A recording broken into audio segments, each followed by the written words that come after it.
Indian River County Board of Commissioners December 4th meeting is now in order.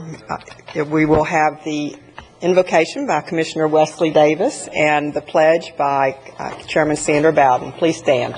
Thank you.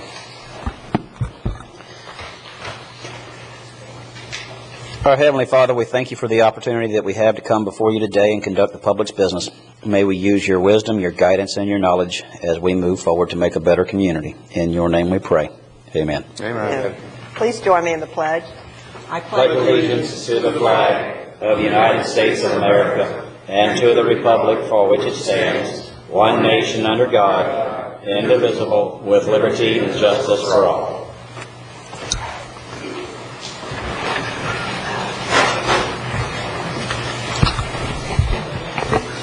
Do we have any additions or deletions from the agenda? Move to approve the agenda. Second.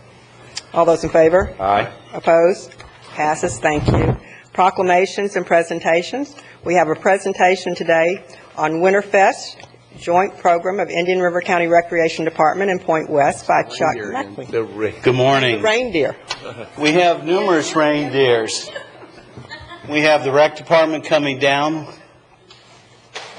We've got Rudolph here, and we have some little gifts for the commissioners that I think fall within the realm of what's appropriate.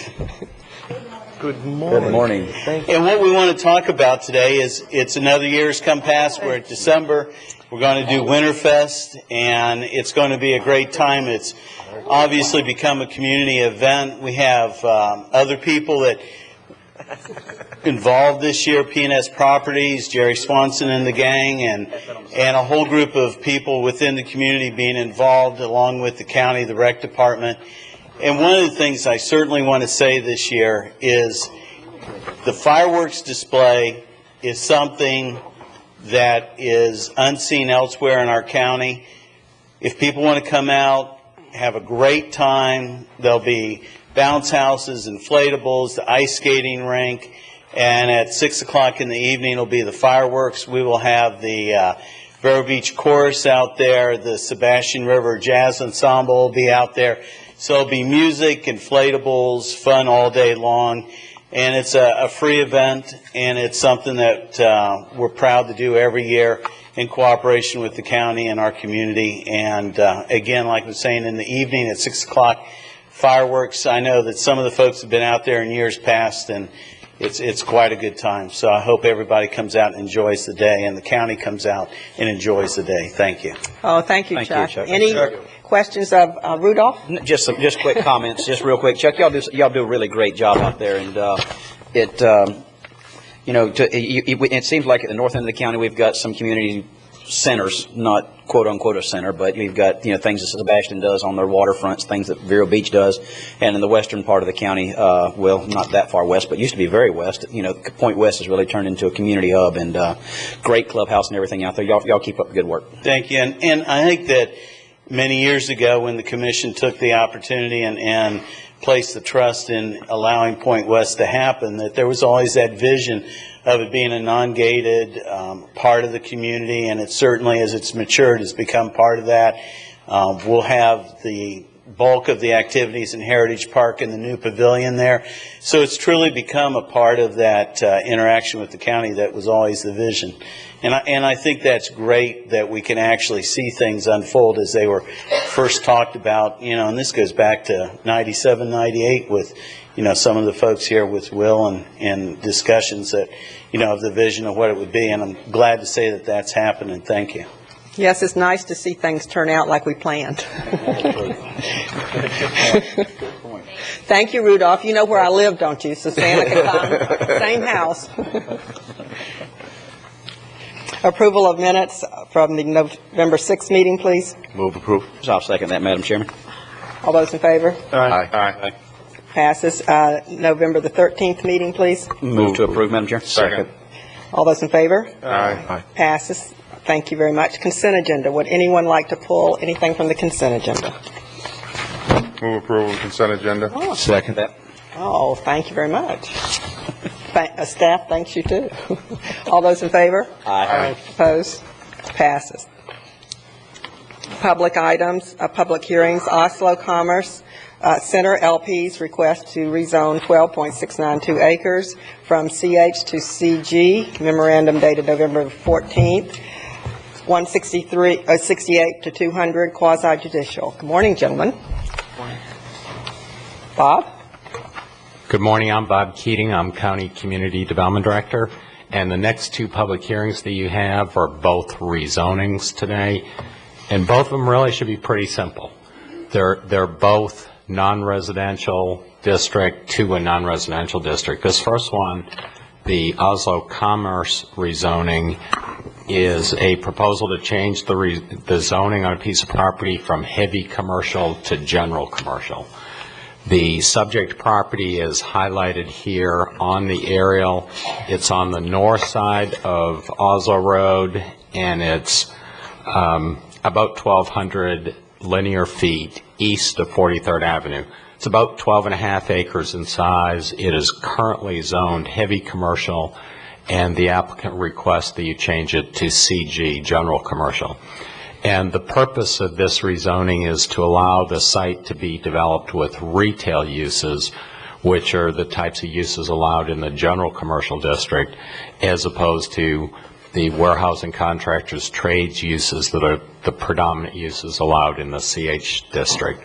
Planning and Zoning Commission did consider this proposed rezoning, and they recommend by a 6-0 vote that you do approve the rezoning. Currently, the subject property is a vacant wooded piece of property.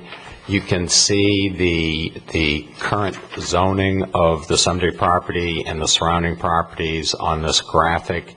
You can see to the north is the Kenwood Village subdivision. That's zoned RS3. On all of the other sides of the property, the east, west, and south, properties are zoned non-residential.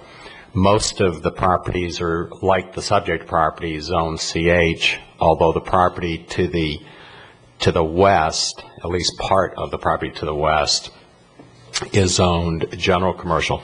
And really, I think this part of Oslo Road is changing these days. A lot of the heavy commercial zoning is a holdover from years past when a lot of Oslo Road was a little more warehouse and contractors trades oriented, and with a lot of the residential development that's happened in that part of the South County, Oslo Road is evolving more to become more retail uses.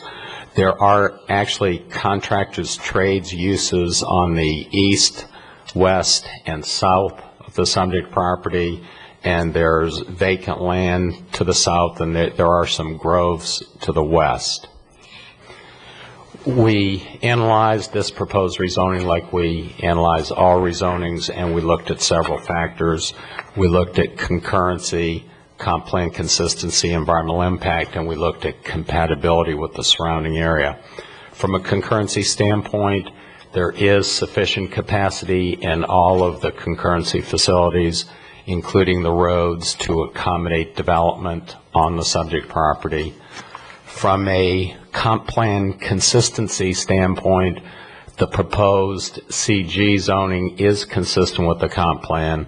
The subject property and the properties east, west, and south are all designated commercial industrial in the comp plan, on the comp plan land use map, and that designation allows either CH or CG zoning.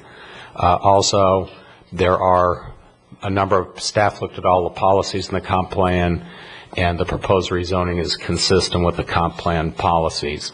In fact, the comp plan actually envisions and encourages the CG zoning district along arterial roadways like Oslo Road. From an environmental impact standpoint, there really wouldn't be any difference between a CG zoning on the subject site and a CH zoning on the subject site. In either case, development will need to set aside at least 15% of the native uplands on the site and also have to analyze any other environmental impacts. So there really wouldn't be any difference with the rezoning. From a compatibility standpoint, we looked more closely at the property to the north because that's residential. There aren't any compatibility concerns with the properties to the east, west, and south. Those are all non-residential, and CG and CH complement one another. With respect to Kenwood Village, when Kenwood Village was platted, the plat established a 50-foot conservation easement along the southern boundary of Kenwood Village. That is a wooded, undeveloped 50-foot strip that provides separation and buffer between the residential area and the subject property. And staff feels that that in itself complements the proposed rezoning, and it's one factor that will ensure compatibility.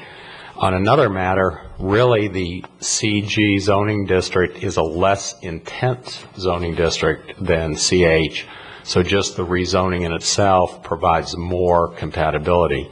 Instead of having truck terminals and warehouses, it will most likely be retail uses. So staff feels that the proposed rezoning is compatible with the surrounding area. So in conclusion, staff feels that the proposed CG zoning is compatible with the surrounding uses, consistent with the comp plan, meets all the concurrency requirements, would not adversely affect the environmental characteristics of the property. So staff and the Planning and Zoning Commission recommend that you approve this rezoning by adopting the ordinance in your backup. Thank you, Bob.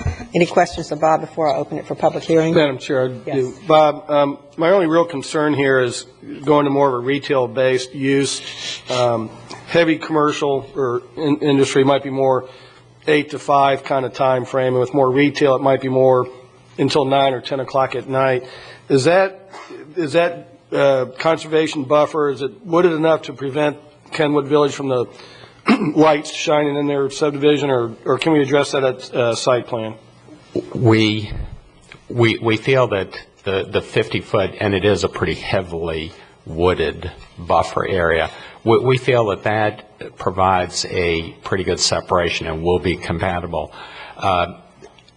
The applicant and the homeowners association in Kenwood have discussed this matter, and they have entered into an agreement that requires the applicant at development time to put his soft improvements up close to the conservation area. Actually put his 15% set aside up there, have his stormwater ponds, and actually that makes a lot of sense from a development perspective because they really need their activity areas closer to Oslo Road. So really the 50-foot conservation easement is just the one factor here. I didn't bring up the agreement between the residents and the developer because the county can't enforce it, but they have agreed to this among themselves, and it will provide additional compatibility. Okay. I guess someone might be here from Kenwood, and we'll clarify that with them as well. Okay. That's all I have, Madam Chair. Anyone else? Okay, I now open it for public hearing. Anyone like to speak on this item? Bob?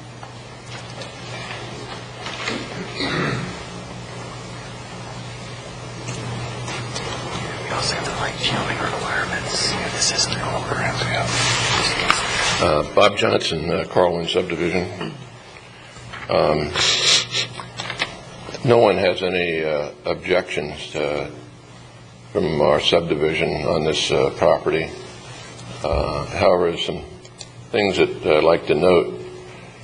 Our property adjoins this property, and no one from our subdivision was notified of this action. Also, there was some confusion as to when the public hearing would take place. It was advertised for today in the newspaper, but yesterday, last week's agenda you had this listed as being a different date than today, and it was corrected to be December 13th. There was no mention that this hearing would be, or workshop or discussion would be held today. So the other thing that I would like to also have you note is that the subdivision that is to the west of this subdivision is titled Oslo Commercial Center. This subdivision is titled Oslo Commerce Center. And it's very confusing to everyone as to which properties, which tracts we're talking about in this plan. And I would like to suggest that the name of this project be changed so that it's not confusing with the project which is exactly next to it, which is Oslo Commercial Center. So I would like to propose at this time anyway that this title be changed to some other title.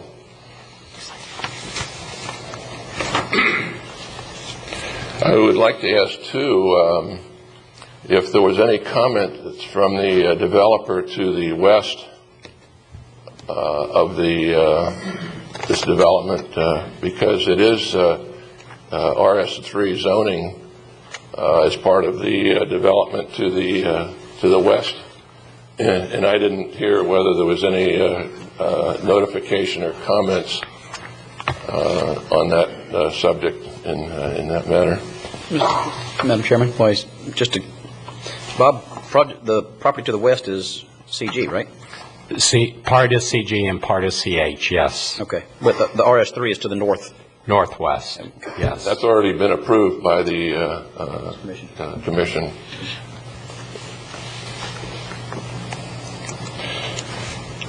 If you look at the definition of heavy commercial and commercial general, and you go down the land use plan, you will see that there's very little difference between the two. And I think sometimes it's a misnomer when you see the definition or see somebody talk about heavy commercial.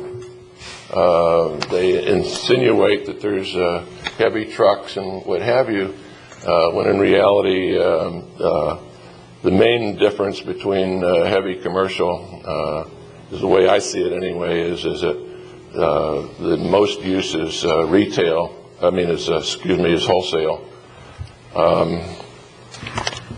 and even a restaurant is authorized for land use for heavy commercial. So I think, and I'd like to, I'm not trying to object to this property, but I'd like to make a suggestion in future that when a applicant comes in and wants to have a use changed, a land use change, or a zoning change, excuse me, that they be more specific as to why they want the zoning changed. It's already zoned as it is now, CH. We've gotten a little creep along the way, starting with the corner of 43rd and Oslo, and it's sort of, when they give a presentation, they say, well, gee, on the west it's already CG, and on the east it's CG, and so forth. And that's all been done by creep. Excuse me. So I'd like to recommend that the land use document be changed in some future to indicate what specific use the applicant has when he wants to make a zoning change, because as you can see by looking at the comparing the land use that by changing it from heavy industrial to commercial general, the property value of the property obviously is going to go up considerably. So the action I'd like you to take at this point is, at least my request is please change the name of the title of the application so there's no confusion between the two. Thank you very much. Staff, could you just clarify a couple of things? One that he brought up, notification, change of the name, anything else that Yeah, a is a couple of consequence? things. First, Coral Wind subdivision is more than 300 feet away from the edge of this property. Therefore, that's why there wasn't notification provided to any of the residents there. As far as the name, what we use is the name of the applicant. The applicant here is Oslo Commercial Center LP, and that's a policy that we've done all the time. Now, the site plan that submitted may be coming in under a different name. They may have a project name, but here, this is the actual owner of the property. Right. And one other thing, there's not too much difference, as I've said before, between light commercial and general commercial, but there is a lot of difference between general commercial and heavy commercial. There are trucking activities, warehouse activities, contractors, trades. All of those are allowed in the CH district and not allowed in the CG district. There's much more of a differentiation and a lot more heavier uses allowed in the CH district. Thank you. Anyone else like to speak to this issue? Seeing none, I close the public hearing. What is your pleasure, gentlemen? Move staff recommendation. A second. Madam Chairman, Yes. I'm going to have to abstain from this vote. I understand that the principal auctioneer that I'm in the business with has a 10% stake in this property, so I will be abstaining. All right, you'll fill out the proper paperwork. Did I hear? Yeah, I have a second. Motion and a second. Any discussion? All those in favor? Aye. Opposed? Passes 4-0 with one abstaining, which was Wesley Davis. Thank you. Thank you. Number 2, board develops request to rezone 6.78 acres from IL to CG, memorandum dated November 26, 07, 201 to 246, quasi judicial also. This is another proposed rezoning, and it's another case where both the current zoning and the proposed zoning are non-residential. This one, I think, is even more simple than the last one. The subject property here, which is highlighted on the aerial, is currently zoned light industrial. And it's located between Old Dixie and US 1. It's just south of 53rd Street, and you can see its general location and the surrounding properties from that aerial. It's almost 7 acres in size. As I said, it's zoned light industrial, and it's proposed for CG. And I'll go over when I list the existing uses, but you can see in this aerial that this is a property that could be appropriate for either light industrial or general commercial, and that's pretty much the way we have treated the properties on the west side of US 1, just because of their location on a major arterial roadway and their location close to the railroad and other industrial areas. The purpose of this rezoning, like the last one, is to allow for retail uses on the subject property instead of industrial type of uses that are allowed in the IL district. Again, the Planning and Zoning Commission unanimously recommended that you approve this rezoning. This map illustrates the existing zoning districts that are in the area. As you see, the subject property and the property to the south are zoned light industrial. On the west side of Old Dixie, and actually the west side of the railroad there too, the property is zoned general industrial, and there are some heavy industrial uses there. We have a couple of concrete plants, an asphalt plant, and some other heavy uses over in that area.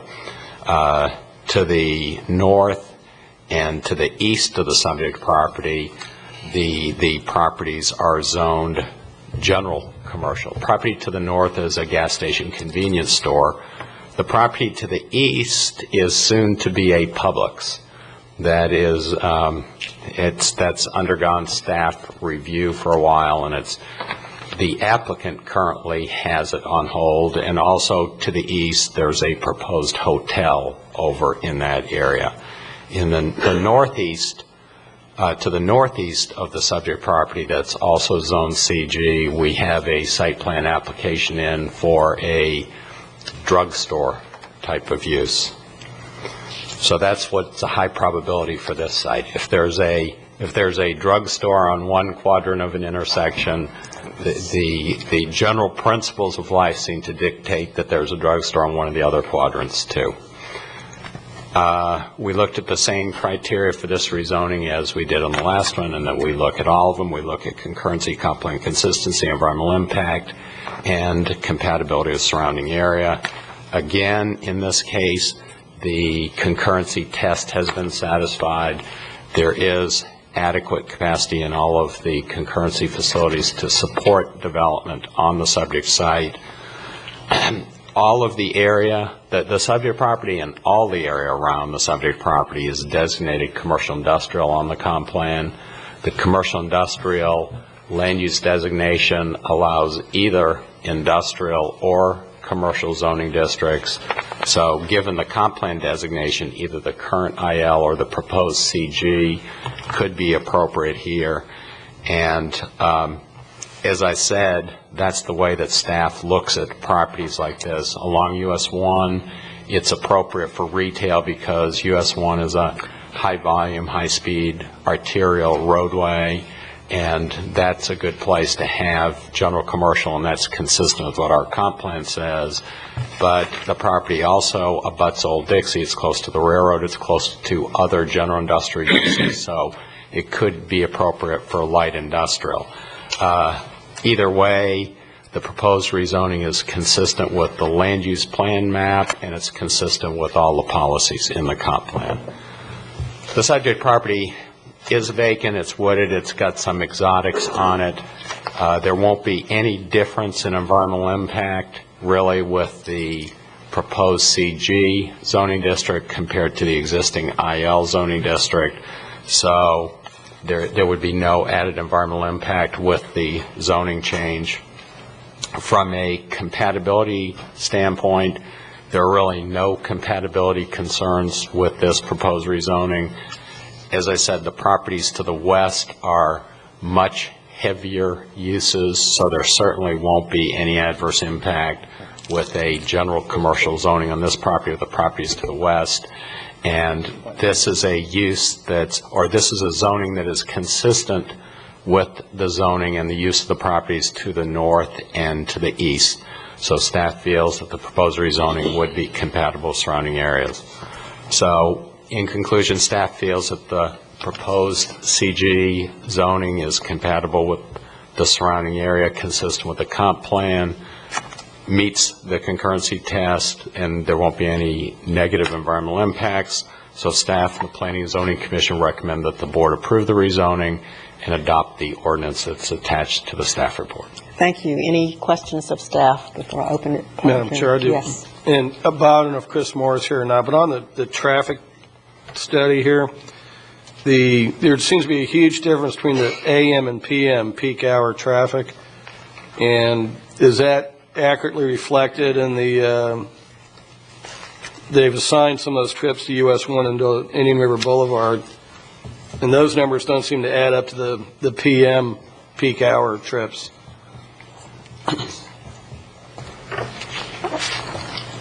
I'm looking to see if Chris is here. I don't see him. Chris, Jim's standing up. here comes Jim. That looked like something back up. Good morning. Morning, Jim Davis, Public Works Director. Do not have the traffic study in front of me. Usually for commercial uses, PM peak hour is higher than AM peak hour. But without the report, I'm sorry, I can't comment. I will try to run Chris down if you'd like me to capture him. Do you have, Commissioner O'Brien, do you have any specific questions on any of the links that there's been an assignment? Well, yeah, the PM peak hour, the net in trips is 114 and the net out trips is 123. But between Indian River Boulevard and US 1 and the subject area, they account for less than half those trips. And they're not showing any trips on Old Dixie, even though that is part of the boundary here. So I'm just trying to get a grip. If we're saying there's 120-something trips, and we've only accounted for about 50 leaving the site, so where'd those other 70 trips go? Visitors. Yeah, well, My question while we're waiting on the traffic, unless you're ready to answer that one, I just have a question real quick about the property to the north of the Shell station was, it's mini storages now, and I understand mini storage, is that that's not allowable use in CG, is it? Is it special exception? Yes. I guess really my concern is this will have to fall under our corridor plan whenever it comes forward. The landscaping and the buffers around that mini storage, I don't know, I believe that fell under the plan before we instituted the countywide corridor protocol. So we won't be seeing anything like that. Okay, that's all. Thank you for checking. So how do you want to leave this, Commissioner? well, you can open the public hearing. Oh, is Chris here? Okay. Oh, I didn't see you come in. He was taking Old Dixie.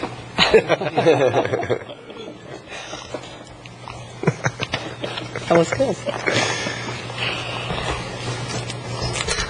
Yeah, I'm sorry. Chris Mora, Assistant Public Works Director. I was just going to pull up the link sheets for that project. Chris, where I'm looking is on page 216 in our backup. The table there is showing the AM and PM peak hour. And then on 220 and 221, where they've assigned those trips to US 1 and Indian River Boulevard. And the numbers just don't seem to be fairly close. And there's no trips assigned to Old Dixie, even though that borders the property as well.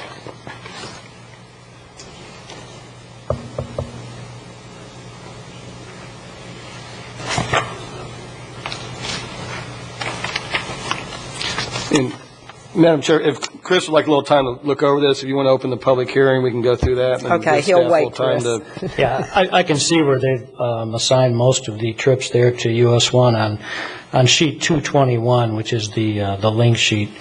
They've assigned most of them to that link between 49th Street and 65th Street, which is where 53rd would fall in.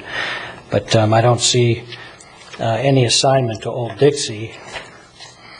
And normally we would allow the applicant to put some on Old Dixie, but I'll look at that and see why they fell short there. Right, and just my concern too is we have 120 average PM peak hour trips between the in and out. We're only showing 50-something at US 1, which is where they would be coming out onto. If we're not putting any on Old Dixie, Right. they all got to be coming out on US 1, right? Right. So how do we go from 120 peak hour trips to only 50? Yeah, I'll check that and look at that discrepancy. Okay, thank you. Thank you, and you'll get back to us. I now open the public hearing. Anyone in the public like to speak to this item? Madam Chairman, I've got to go ahead. You want to close the public hearing, I guess, if there's nobody else. Thank you. You're welcome. I now close the public hearing. Commissioner Davis. Yes, I guess really my question would be, whenever we're doing the rezoning, could it be that there is no increase in trips for the land usage from the rezonings? No, we look at it completely new. Okay, as if it were. Yes. All right. Madam, going back to that, I take it these the capacity numbers now on US 1 reflect the new capacity based upon the synchro analysis? Yes, that's correct. We've gone ahead and entered those into the system. Well, Madam Chair, I just would like some clarification on that. I don't think it's a deal breaker here at this point. So if you're willing to move forward, and I'll get with Chris and get my answers that I need, but I don't think it needs to hold us up any further here this morning. Okay, but I would like those answers too. Yeah. Those are legitimate questions. May I have a motion then? Yes, Madam Chairman, I move to approve staff recommendation. Second. Any further questions? All those in favor? Aye. Opposed? Passes. Thank you very much. Number 3, request by Billy L. Hitchcock for the variance from the requirements of the subdivision ordinance, Chapter 913, for a mobile home development at 48th Avenue and 43rd Street. Memorandum dated November 2, 07, 247 to 265. This is also quasi-judicial. Good morning, Madam Chairman, Stan Bowling, County Planning Director. This request is a subdivision variance request. We don't get many of them. We've only had a few over the past 20 years, and these types of requests come directly to the Board of County Commissioners. They are public hearings. Originally, staff had planned on scheduling this for the November 13th meeting, but we had an advertising time frame we could not meet, so we scheduled it for today. Surrounding property owners' notices were sent out for today's meeting, and it was advertised for today's meeting. And we did receive one letter actually in opposition to the request from the owner of the property immediately south of the subject property, and we've had no other contacts on this particular item, but it is a public hearing, so after I go through a presentation to give you all some background and you hear from the applicant, there may be people here to speak on the request.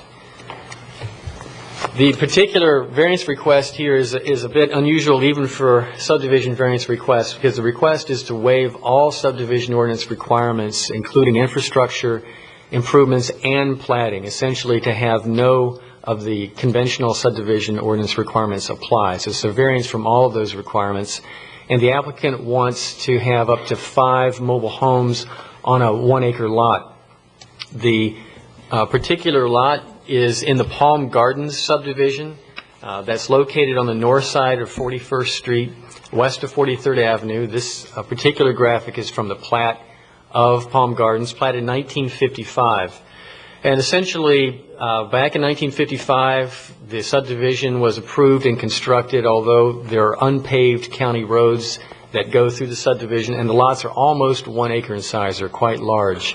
The entire Palm Gardens subdivision is zoned for residential mobile home, and it's one of those types of areas that is zoned for mobile homes, but it is not a mobile home park. In this particular subdivision, mobile homes are individually owned, located on individually owned lots.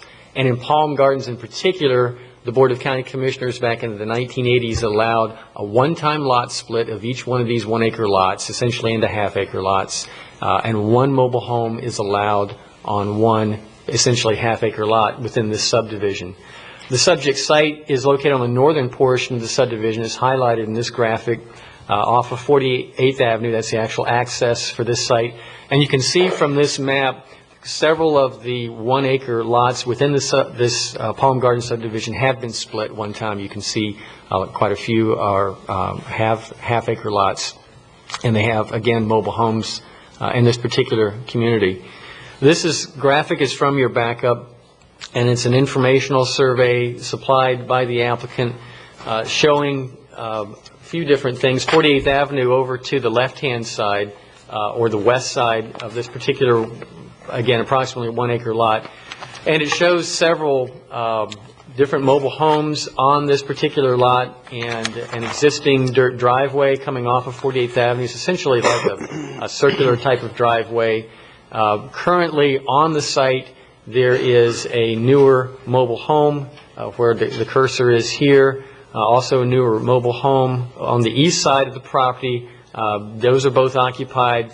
There's also an older mobile home that's just to the west of one of the newer mobile homes showing on the cursor right now. And then an existing, pre-existing mobile home down in kind of the southeast corner of the overall site.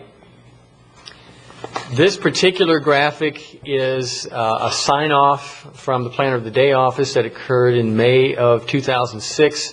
It was highlighting the 2 newer mobile homes. And one of the issues that the applicant has brought up with this application, and has been discussed quite a bit before the Code Enforcement Board as well, is the staff sign-off for the 2 new mobile homes that are on the property. When Mr. Hitchcock bought the property in February of 2006, there were 2 mobile homes on it, a 1967 and a 1969 mobile home. The planner of the day sign off, it was the planner of the day's understanding these were replacement mobile homes that were being approved. In fact, one of the tie-down building permits noted that it was for a replacement mobile home. That was not Mr. Hitchcock's understanding.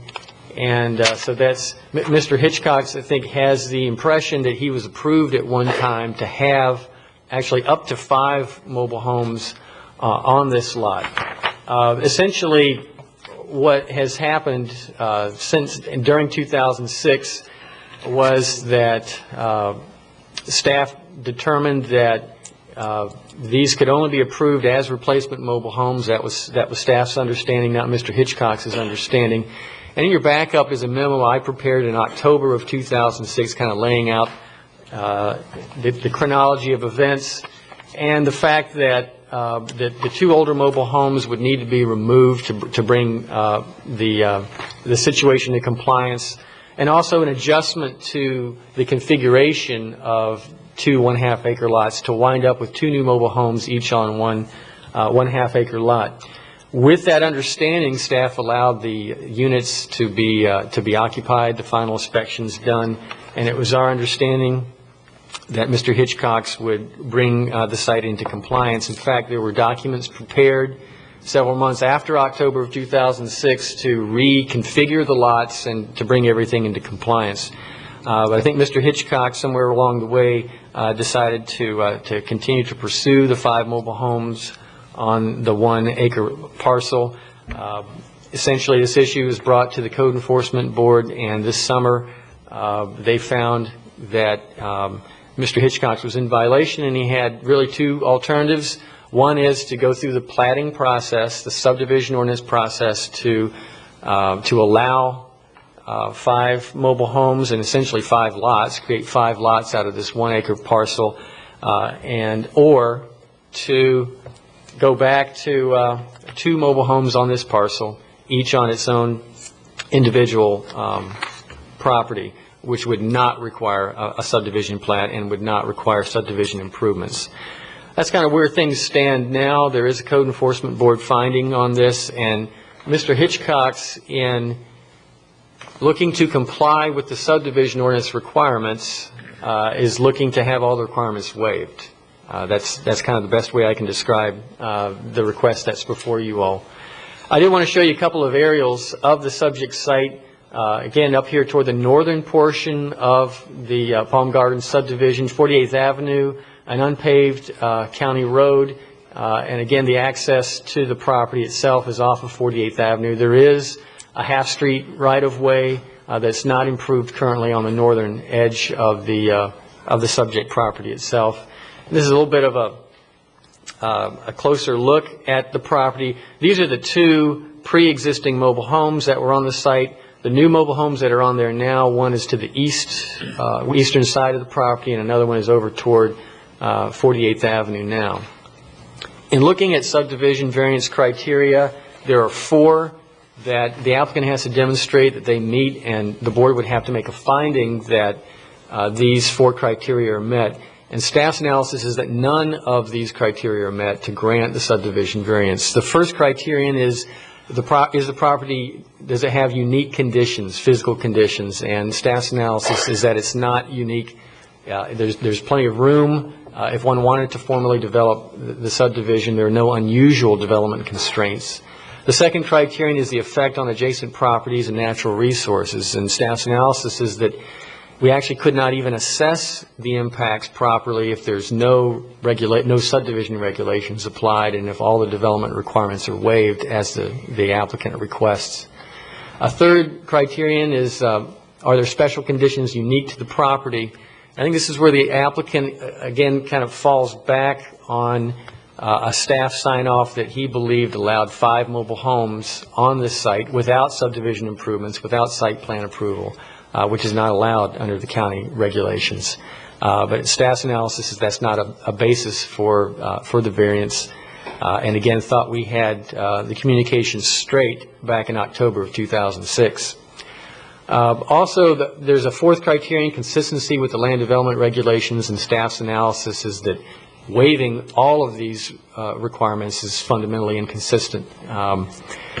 Also, staff's conclusion that there is a reasonable alternative, like what you've seen on in the parcel layouts for other properties in this subdivision. A one-time lot split is allowed without platting, without formal paving or any of those sorts of improvements, and one mobile home on a half-acre lot is a reasonable alternative and is actually what should be applied in this case. Again, no improvements are required, and it's the same allowance as for other Palm Gardens lots. Staff's recommendation is that the Board of County Commissioners deny the requested subdivision variance. Thank you, staff. Commissioner O'Brien, do you have any questions? Not at this time, Madam Chair. Thank you. Commissioner Fleischer? Not at this time, Madam Chairman. Mr. Wheeler? Yes. Okay. Yeah, I went out and drove through there yesterday and looked at the neighborhood. Louder, louder. No, but it will be. Thank you.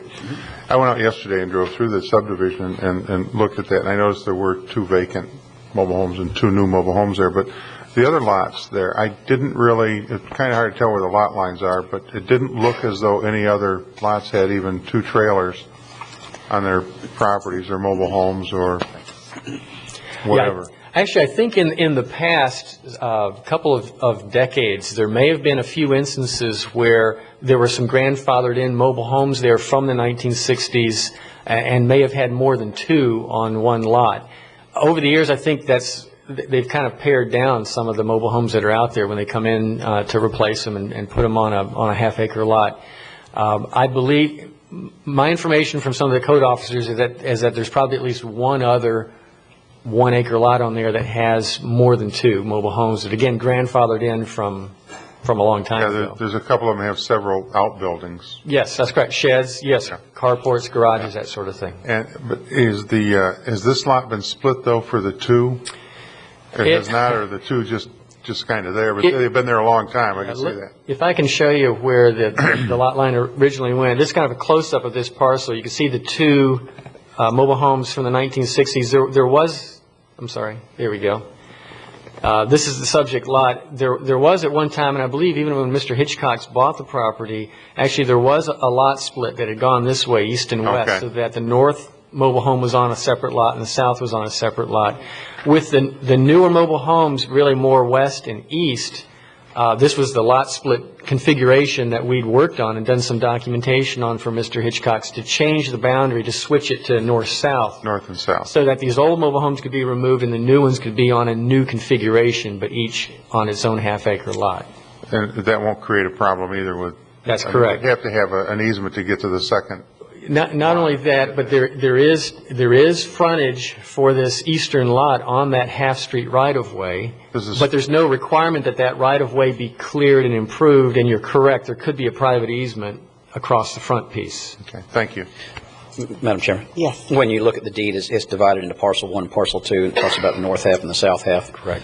And all you're talking about is just reconfiguring that and drawing a new lot line. That's correct, and that's what we were working on actually, for about a 6-month period, but things have changed at this point.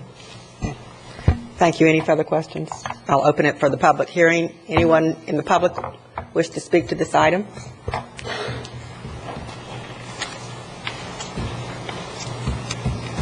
My name is Billy Hitchcock, and I'm the homeowner. An address, please, Mr. Hitchcock. 4282 48th Avenue. Thank you. And I gave a letter to Commissioner Baird. Oh, wait a minute. He's elevated you. County Administrator reduced him. What are the Oh, other? reduced him? Okay. I'd like to keep my job this week. All right. Asking for some information. And I have been advised by my attorney to withdraw this at this time and pursue legal action otherwise. So we are So you wish to take this off the agenda? yes. Mr. Attorney, how does that work? It's his request put before the commission. He can withdraw it at any time. This is that time? And you wish to officially withdraw this item? Yes, ma'am, and get my money, and then I'm going to. Is there a money I have a refunding? question. No, there's no money refunded. No. The staff's already put the time and effort into making the research presentation staff report, so there's no refund of the application fee. The reason I did that is because I had requested certain people be here for this hearing, because there are many disputed facts in this request, and I need to have everyone available so as they can be questioned individually and be held liable for fraud if they answer fraudulently the questions. So, what do we do in that situation? Well, you're requesting, as I understand, this be removed. Is that correct? That's what he asked, and if you have questions of that nature, you consult with your private attorney and to discuss what path you want to take. The county doesn't have subpoena power to make people come to its county commission meetings. If you have witnesses that you think are important, you ask for them to attend. If they don't, you go forward with your case as best you can. Well, can we reschedule it for a later date so as I can get those people subpoenaed? I don't think you can get them subpoenaed to a county commission meeting. You may get them subpoenaed to a court action, but not to a commission meeting. Commissioner Wheeler? Yeah, I'm curious as to where is this in code enforcement and what's going on with it. If this is prolonged or whatever, are there daily fines? Has it been cited? What's the status currently? Right. There's been an order of finding a violation that I believe was in June, and giving time, I think it's until January, for Mr. Hitchcock's to come into compliance. That would be either going through the formal development process, getting preliminary plat approval and developing the property, or removing the older trailers and having the two newer mobile homes there. The Code Enforcement Board can revisit its time frames, and in fact, I think a lot of the issues that Mr. Hitchcock is speaking to were gone over, and there was a lot of discussion at the Code Enforcement Board meeting. All right, any further questions? No. Do we, well, I guess really, I'm looking for, if somebody's looking for some direction, Mr. Hitchcock, I don't mind postponing this, if that's what he's after, but I don't, if you're after the subpoena, I think hearing from legal that we don't have that authority and nor can we grant that authority. And I'm hearing two requests. I'm hearing a request that you want us to postpone now, but originally you asked us not to go forward to withdraw. Well, I understood that I could get my $800 application fee back if it didn't go before the full hearing, because I had applied before on another application and they returned the $800 because they didn't give me the full hearing. So I'm just, now I don't know what the precedence is. Mr. Hitchcock, what would you like for, of the two? Would you like to withdraw this, or would you like to postpone this? And I'll be more than happy to make the motion, whichever you prefer. Or learning the new that you're not getting your feedback, would you like to continue? Let's continue it until February so as I can get my attorney. That's a postponement. Right. You want to postpone Postponement until February. Madam Chairman. Until February what? Whatever your meeting is in February. We have several. Madam Chairman. Time certain? Wait just a minute. Commissioner Davis. I move to postpone this to the first meeting in February. That's fine. That'd be February. Yes, February 5th. Is there a reason why you want it postponed to February 5th in your mind clearly? Yes, I need to get with my attorney and have time to get all of the facts together with him, so as we can present this legally. And you'll have your attorney here? Yes. I'll second that for discussion. Discussion then. Yeah, I just wanted, this is postponing this for quite a lengthy period of time. It'll be over 2 months. And I just wondered staff's position on that, and also that this is in code enforcement and so on and so forth. I'd like to get, and settle this. I don't know that I want to look for continuances. It takes a situation that needs to be addressed and allow it just to Linger. Yeah, Madam Chairman, if I could just kind of shed a little light on that. Being in the private sector, having to deal with the public sector, you're not going to get a lot done through the holidays until after Martin Luther King's holiday. I mean, you can try as you might.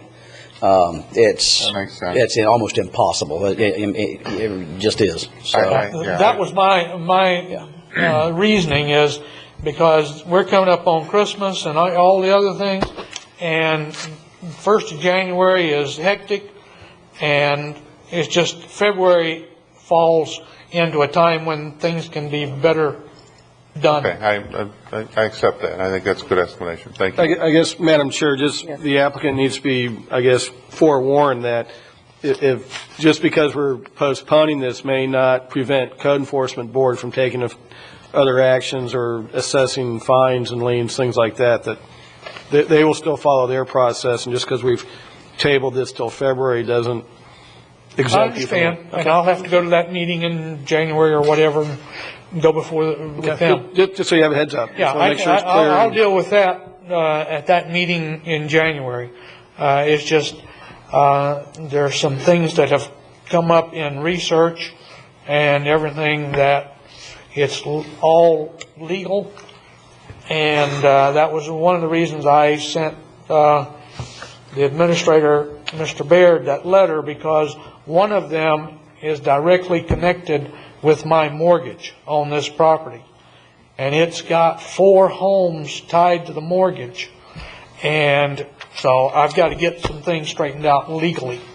Okay, any further I can't straighten those things out. So, I mean, you can't straighten those things out legally. That's why I said I've got to get my attorney involved and get an answer. He can straighten it out, perhaps. Right. Any further discussion from staff? Any input? Okay, we have a first and second. Would you repeat the motion, please? Yes, ma'am. My motion is to postpone this until the first meeting in February, which I understand is the 5th. Is that correct? Correct. Ms. Collins? Any further discussion? All those in favor? Aye. Opposed? Okay, we'll see you the 5th. Thank you. Somebody raise their hand.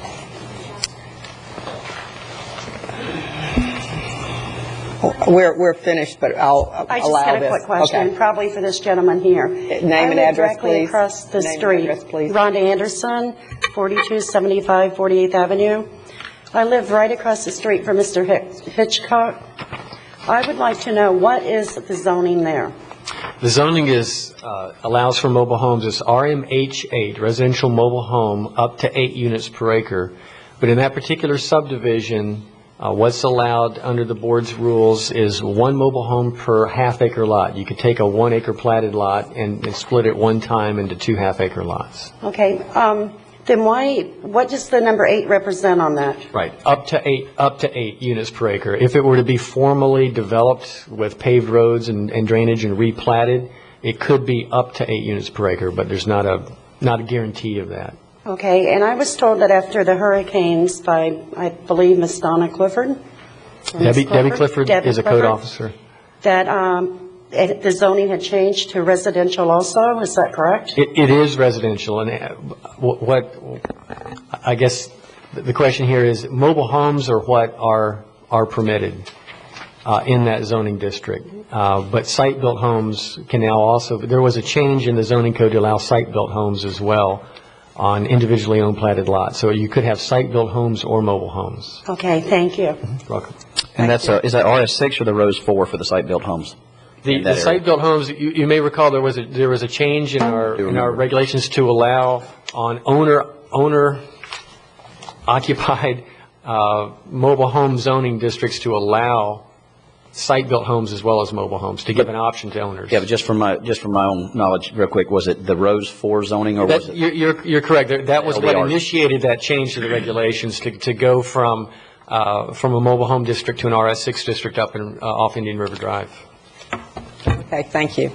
Moving on, public discussion items, request to speak from Progressive Civic League of Gifford, Florida, Inc., regarding renaming the softball field at Clifford Neighborhood Park after Mr. Ralph Lundy, page 266. Who would like to speak to this? Freddie? Yes. Okay. Good morning still. Good morning. Freddie Woolfolk, 4590 57th Avenue. When I think of Mr. J. Ralph Lundy, many titles come to my mind. I think of community leader, civic leader, extracurricular activity expert, humanitarian, media/radio personality, father to many, food provider, transportation provider. I can go on and on with these titles. But it gives me a great pleasure to stand before you this morning on behalf of the Progressive Civic League of Gifford, Florida, Inc., to request the renaming of the softball field. And this request comes because of my close relationship with Mr. Lundy over the past many years. I won't call out many years, it'll give my age away. But it really makes me feel good when I look at this gentleman who I admire tremendously as my coach. When I was about 11 years old, I guess it was, I played on a baseball team that Mr. Lundy had, many, called the Baby Tigers. And I was so proud to be a Baby Tiger. My little gray uniform with a red stripe down the side. Couldn't hit a bull in the butt with a baseball bat. I wasn't a good hitter. But Mr. Lundy found something for me to do. I'll never forget the day we had bases loaded, and I was up next. He stretched his hand. He said, "Oh, my goodness, Freddie Woolfolk coming up." Couldn't hit. So he told me, "You can help the team today, Freddie. The team depends on you." He said, "What I need you to do, not to hit the ball, but let the ball hit you." Smart man. So I went up there, and the pitcher pitched, and the ball hit me on my arm, the first one. And that thing hurt my arm so bad, tear ran about the eye a little bit, but I made it on base to bring the team in to win the game. That's called strategy for sure. So as a coach, he really showed where everybody can play a part on the team. As my mentor, as I grew up, I watched Mr. Lundy, and I love what I saw him doing throughout Indian River County. And after 29, almost 30 years of service as a Progressive Civic League of Gifford president, they were looking for another president. So we were looking around the room for one. Everybody was looking at me. I said, "Who, me? I'm not going to let that ball hit me again." Well, after some encouragement, I took over as president after he stepped down and remained in that position for some years. So in that way, I had walked in his footsteps. Later, he became my boss as a kid. I'll never forget the time he was working for Press Journal, and they had what they called a free press. And the free press was this little small paper you get to tell you all the advertisement. And he taught me how to roll that free press up in such a way that when you throw that bad boy, it just glide like a missile to the door as you pass in the cars. So that taught me how to become a little small entrepreneur in working in that type of business. I don't think there's anything free about the press anymore. Not anymore. You pay for that now. At the press journal. The second was that he was my dad. I had a father, I had a mother. They were great parents. Well, Mr. Lundy was my dad. He took me places over to Pop, could have played ball, Fort Pierce, and he'll load us up in his station wagon and take us all over. And I always wondered myself, where did he get this money to feed us and gas to take us around? So he instilled in us compassion for others, whether it was working with boys in the sports arena or with girls doing pageants that they had down in Miami. Mr. Lundy would have them there. And providing families with assistance. He was also a media person, that he not only had his own radio show, Facts and Feeling, but he also worked for the Press Journal in providing an article in that particular paper. And as I can go on and on talking about Mr. Lundy, but naming the baseball field, in my opinion, is befitting and would serve as a monumental statement to all those who didn't know all the small stories I tell today. But they'll be able to ask others, what is so great about Mr. J. Ralph Lundy that a baseball field is named after? And we'll be able to tell him he was a servant. He didn't look what he can get from a person, but what he can give to a person.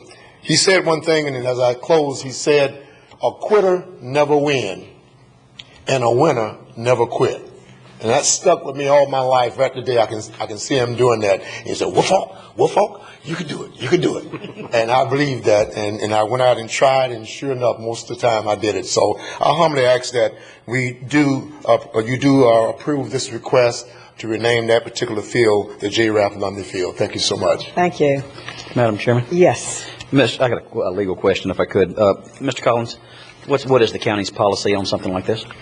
I'm not aware that we have any policy on naming facilities other than that person who the facility is named after has typically passed away. Okay. And sorry. Well, and just so I understand it correctly, you want to name this the J. Ralph Lundy Field? Is that what you? So, and we don't need a resolution or anything like that. Just a majority vote of the county commission. That's all it would take, and then some signage at the field. Commissioner Wheeler. Yeah, I've been here 36, 37 years, and yeah, I've been here just a little longer than you, Wesley. But, you know, there's names in this community that if you've been here any length of time, you heard when you came here, and Ralph Lundy's one of them. Sexton family's another one. Elma Lee Loy's another one. And these are names that when Vero Beach and Indian River County were a small community, these were all leaders in this community, and leaders in more difficult times than we have today. And I can tell you I'd be very supportive of this. And I knew Mr. Lundy, and I called him Mr. Lundy, when your dad and I served on the school board years ago, Joe.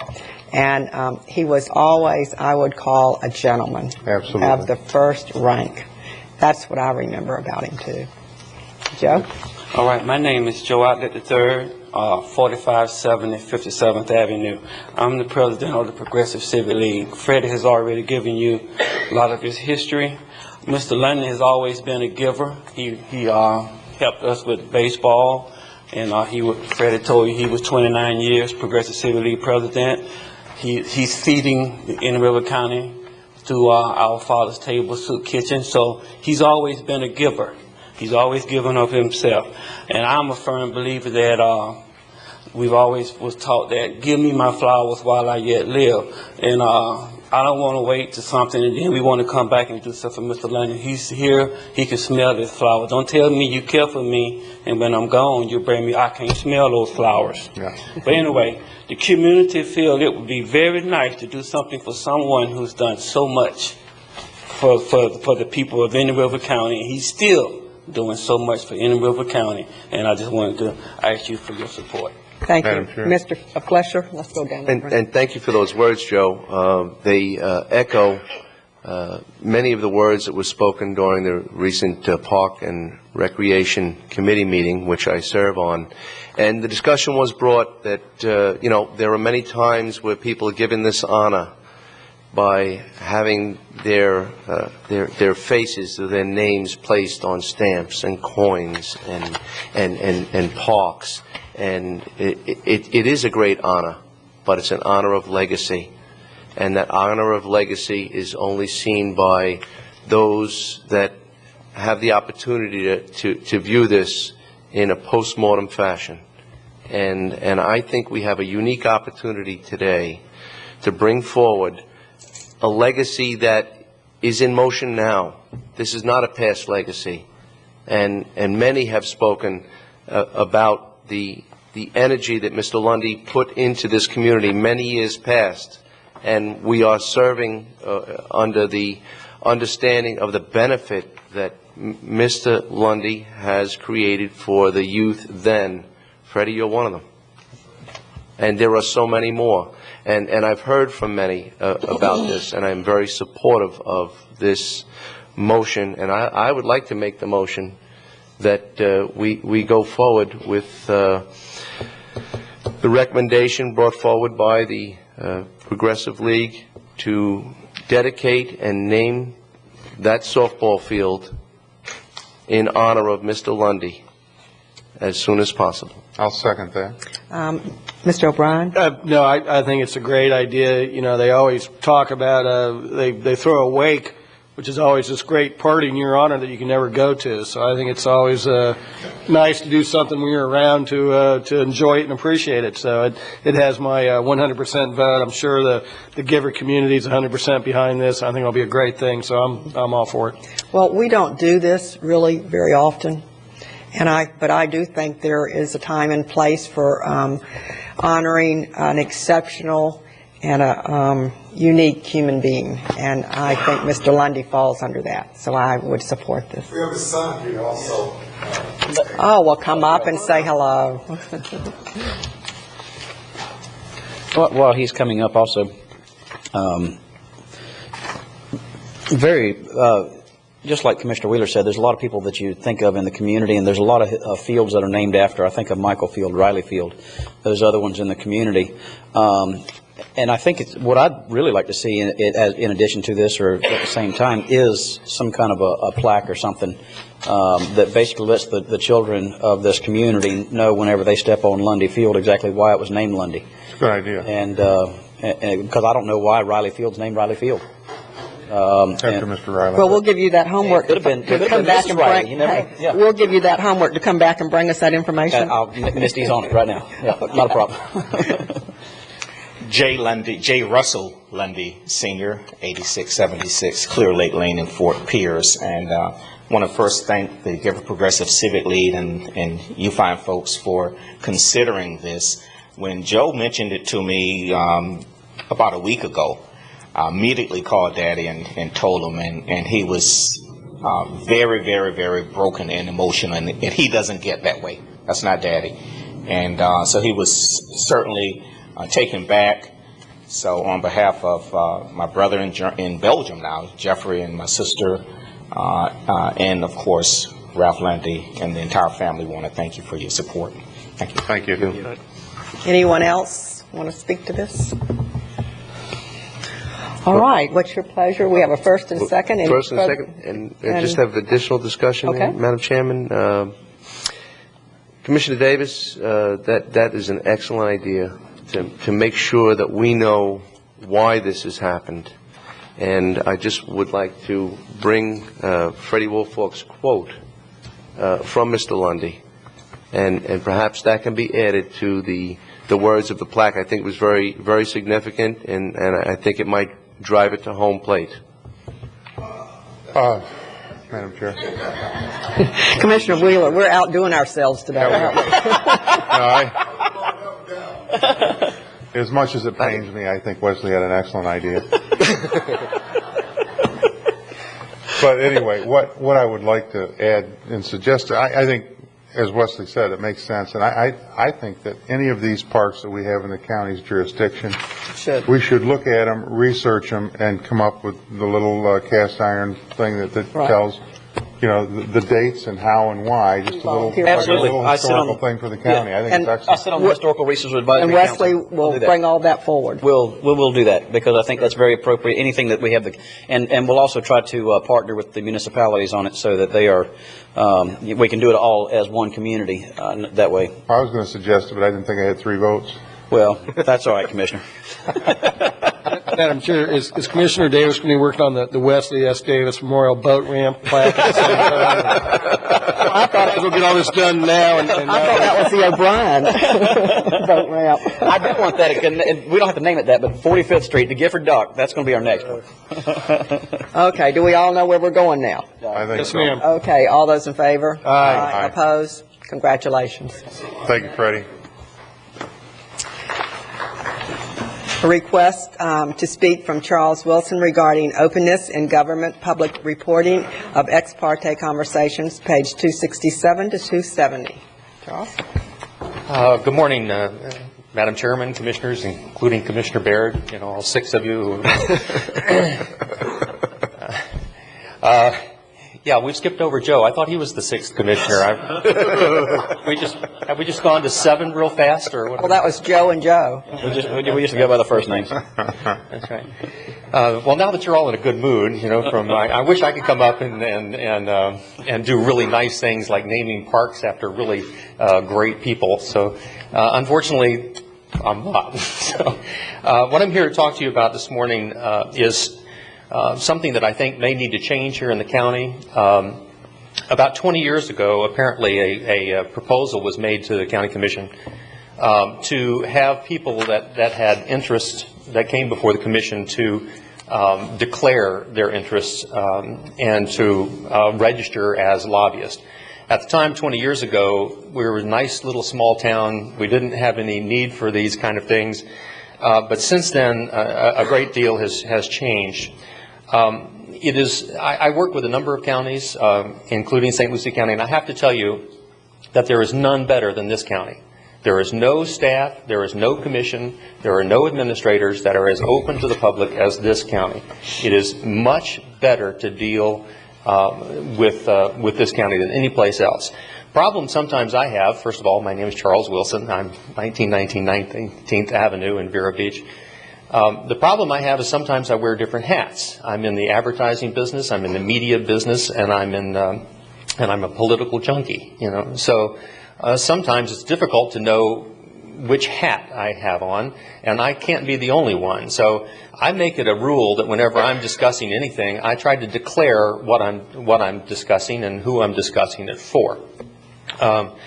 It is the county's responsibility to maintain confidence in government. It's important. An important part of maintaining that confidence is accessibility and transparency.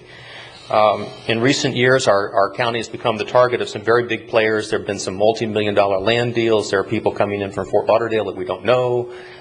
There's been a lot of differences in the county. To ensure transparency in all county decisions, I think there's a procedure that we need to put into place. It protects the public confidence. It protects the office holders, because you need to know who you're talking to and why you're talking to them.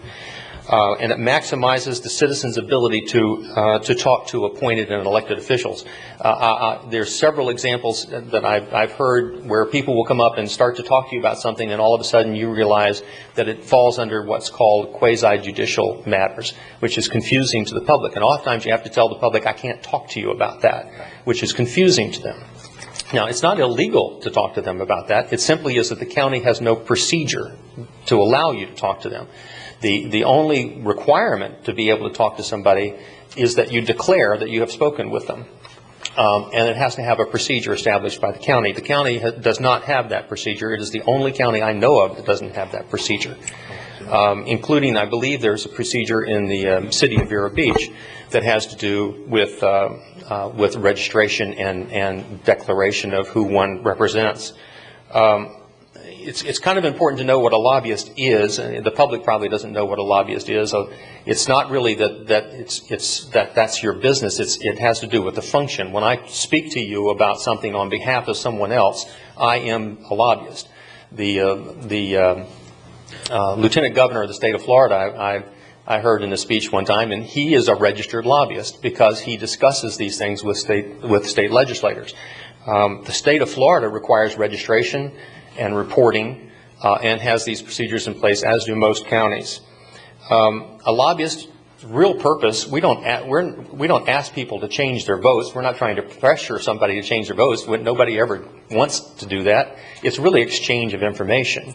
We are trying to provide you information, and we are trying to take information from you back to someone we represent, so that you can, you don't wait till the time it's time to adopt or reject something to have all the information pop up, and all of a sudden you've got a take it or leave it situation.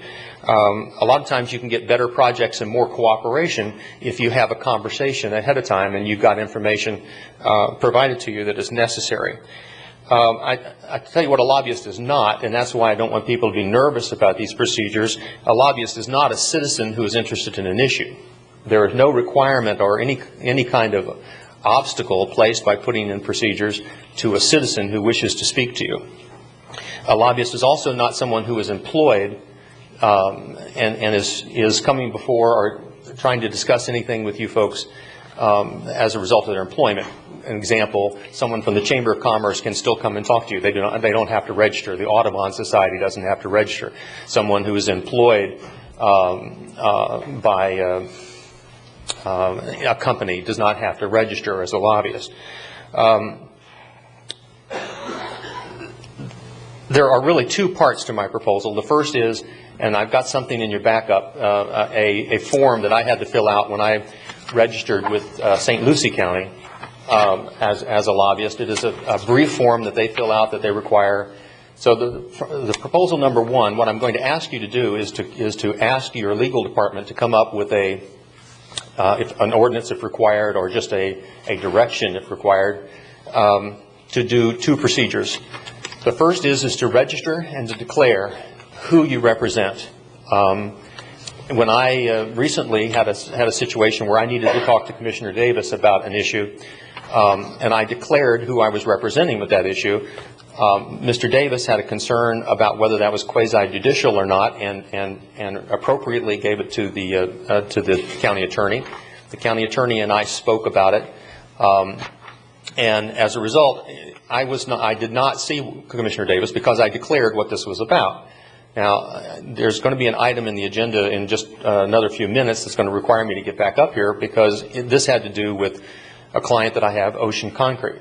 Now, I represent Ocean Concrete on one particular issue, and that has to do with the Historical Commission. Now, Mr. Davis, he's the liaison to that commission. And what we had wanted, what we were trying to do, is we had found that perhaps the Historical Commission had made a mistake. They actually have chosen the wrong road. That before you can decide whether something is historic, we have to find out whether that's the actual road. So what we were trying to do, what I wanted to do, is to have that sent back to the Historical Commission before they made a mistake and had it brought to your attention. And that's what I'm going to ask here later on in the agenda. But that's a perfect example of something that I should, or a citizen should, be able to go to their commissioners and say, look, we may have made a mistake. Can we send this back to the Historical Commission so they can take another look at that before it comes to the County Commission? And that's where this whole issue came up. There are several people that do this, that you see often in front of this commission. Mr. Paladin is one, and Mr. Barquette, I believe, is here in the audience. He is one.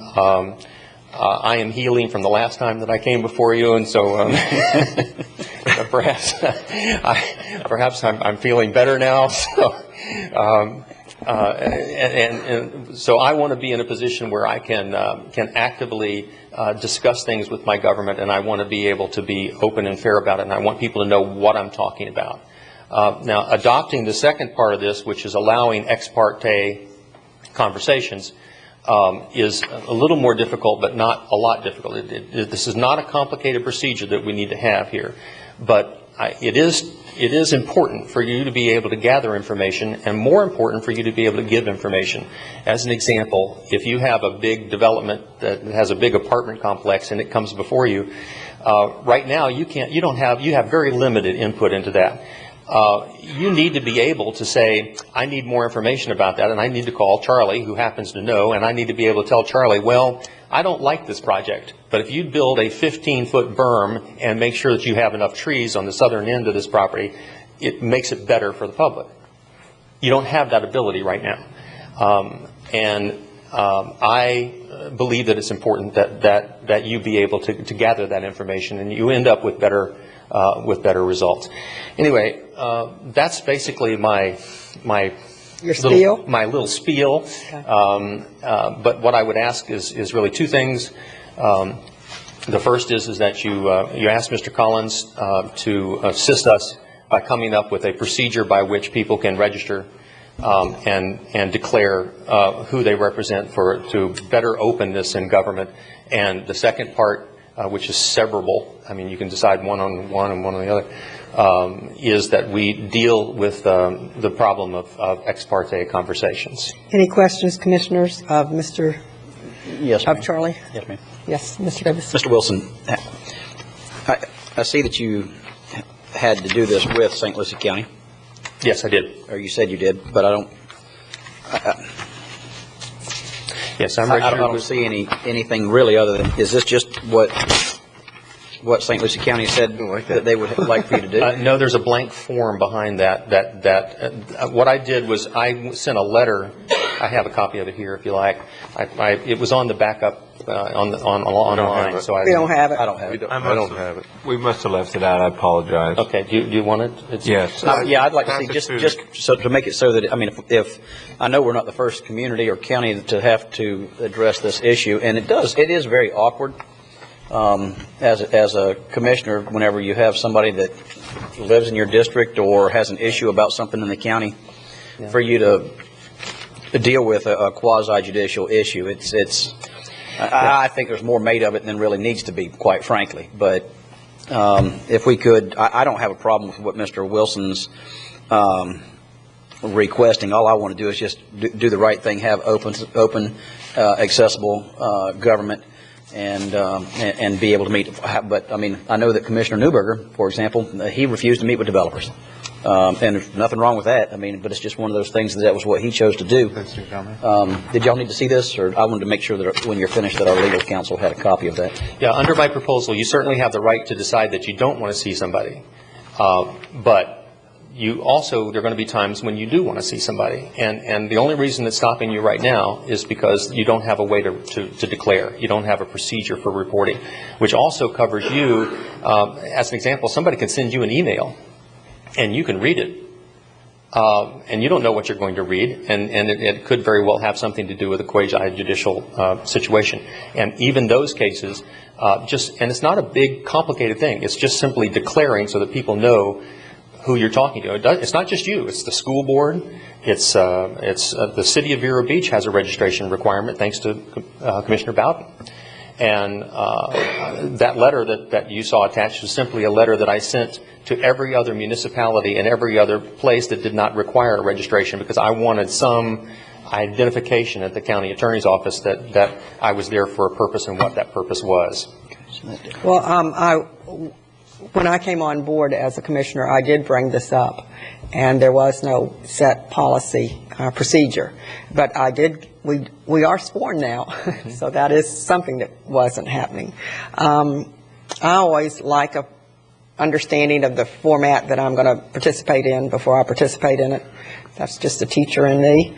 But we've been a little more flexible here, and I've been able to operate under that too. Our attorney, do you have anything you want to weigh in here? Yeah, I think this whole issue on barring one's ex-party contacts where one side speaks with you behind closed doors and the other side doesn't know what you're talking about. The prohibition on those contacts came out of a case in Dade County where a decision was made on granting a variance for a gas station, and it was taken to court, and the opponents said this decision was made based on information that we had no knowledge of, that was received at a closed-door meeting, and we had no opportunity to rebut it or present other evidence. So the case holding is that you can't have ex-party contacts. They're prohibited. And the idea is, if you have something to say when you're sitting in a quasi-judicial matter, and let me just go back a little bit, anybody can talk to you about legislative matters. Legislative matters are when you're making new rules and you're developing policy going forward. But once you've developed those rules and policies and you're applying them to a particular project in front of you, in that case you're acting in a more judicial capacity, making findings. This application does meet these 5, 6, 7 requirements that we've already adopted.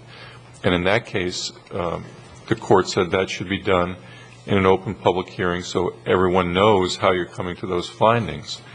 And the statute that Mr. Wilson put in the backup has been on the books for 10 or 11 years. And when it first came out, we came to a prior commission and asked, do you want to adopt a resolution that would set up a procedure for ex-party contacts so people could speak to you? And if that was the case, you'd be required to keep written records of who you talked to, what was the substance of the conversation, and make it a part of the record before any of the votes were made, so that if someone who was not privy to that conversation had a dispute with whatever was said in that closed-door meeting, they would have an opportunity to review the written disclosure, present contrary evidence. At that time, the prior commission decided that they did not want to go through that exercise, that they preferred, to some degree, not having to talk to everybody they met in the grocery store about a particular project, be able to say, we want you to come to the public hearing so we can hear all sides of the story and develop a full record there. There was also some discomfort about the formality of the proceedings, but that former commission decided not to implement by resolution the ability to let people talk with you on quasi-judicial issues with the additional responsibility of making written disclosure of who, what, where, when, and having that part of the record. So we have not adopted these procedures, and as such we advise you, and your agenda will say what's a quasi-judicial matter and what's not, and you've been advised not to talk to anybody outside the public hearing on that particular issue. Certainly within your power to change, the legislature has attempted to address that case law by setting out these disclosure requirements. And in just looking at the statute, they've really got a Section 1 and a Section 2. The Section 1 really speaks to allowing contacts but requiring disclosure of conversations. If you get written communications or emails, make them part of the record, and that they're not presumed to be prejudicial because they are available to anyone who would want to contest what's there. The second part of the statute, I think, is really weak legally. It talks about not requiring non-parties to be sworn or subject to cross-examination, and that really weakens any testimony they give in terms of its competency going forward to court. It also goes on to say that in land use matters, you're not even required to disclose, and I think that is probably unconstitutional, a violation of due process, and would get you right back into the issues of the Jennings case in Dade County. So I think what Mr. Wilson has suggested is certainly something you can do if you want to have a procedure for registration of lobbyists and who they represent. It can be done. If you want to adopt procedures to allow you to speak to people one-on-one, we can set up the disclosure forms that could be filed. But it's something that the state law does not require you to do. You can conduct business as you have in the past, or you can make the change suggested. It's entirely up to you. Any other questions, Mr. Fletcher? Madam Chairman, question for Mr. Collins, two-part question. Can we remind all of us what is the criteria that makes a discussion element a quasi-judicial? Well, it's the topic that you're discussing. If it's something that you're going to vote about, typically it deals with a land use matter. There are certain things that are considered legislative because they're fundamentally changing the rules. That would be comp plan amendments or rezonings that are associated with comp plan amendments. But once you have your plans in place, the lower level planning decisions, such as is a new rezoning request consistent with a comp plan, is considered quasi-judicial. You're comparing the requested zone with the policies of the plan to see if it all makes sense. A subdivision approval, a site plan approval, any kind of a variance, just about any planning level decision that you make other than a comp plan amendment is considered quasi-judicial. In other words, where you make your decision based on the input at the public hearing. When you're trying to develop the policies of your plans or your ordinances even, when you're trying to develop what's the proper way to regulate, say, a mining industry, people can talk to you about that because that's legislative. You're trying to develop rules and you can get input wherever you need it. But once you adopt those rules and you're applying them to an application to see if it meets them, that's when the openness is required by the case law. And to your knowledge, what was the initial intent of the legislature designating a quasi-judicial element in our procedure?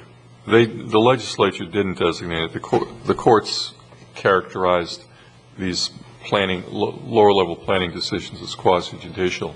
What the legislature did was respond to that by trying to create a statutory scheme of disclosure that would remove the presumption of prejudice in the decision.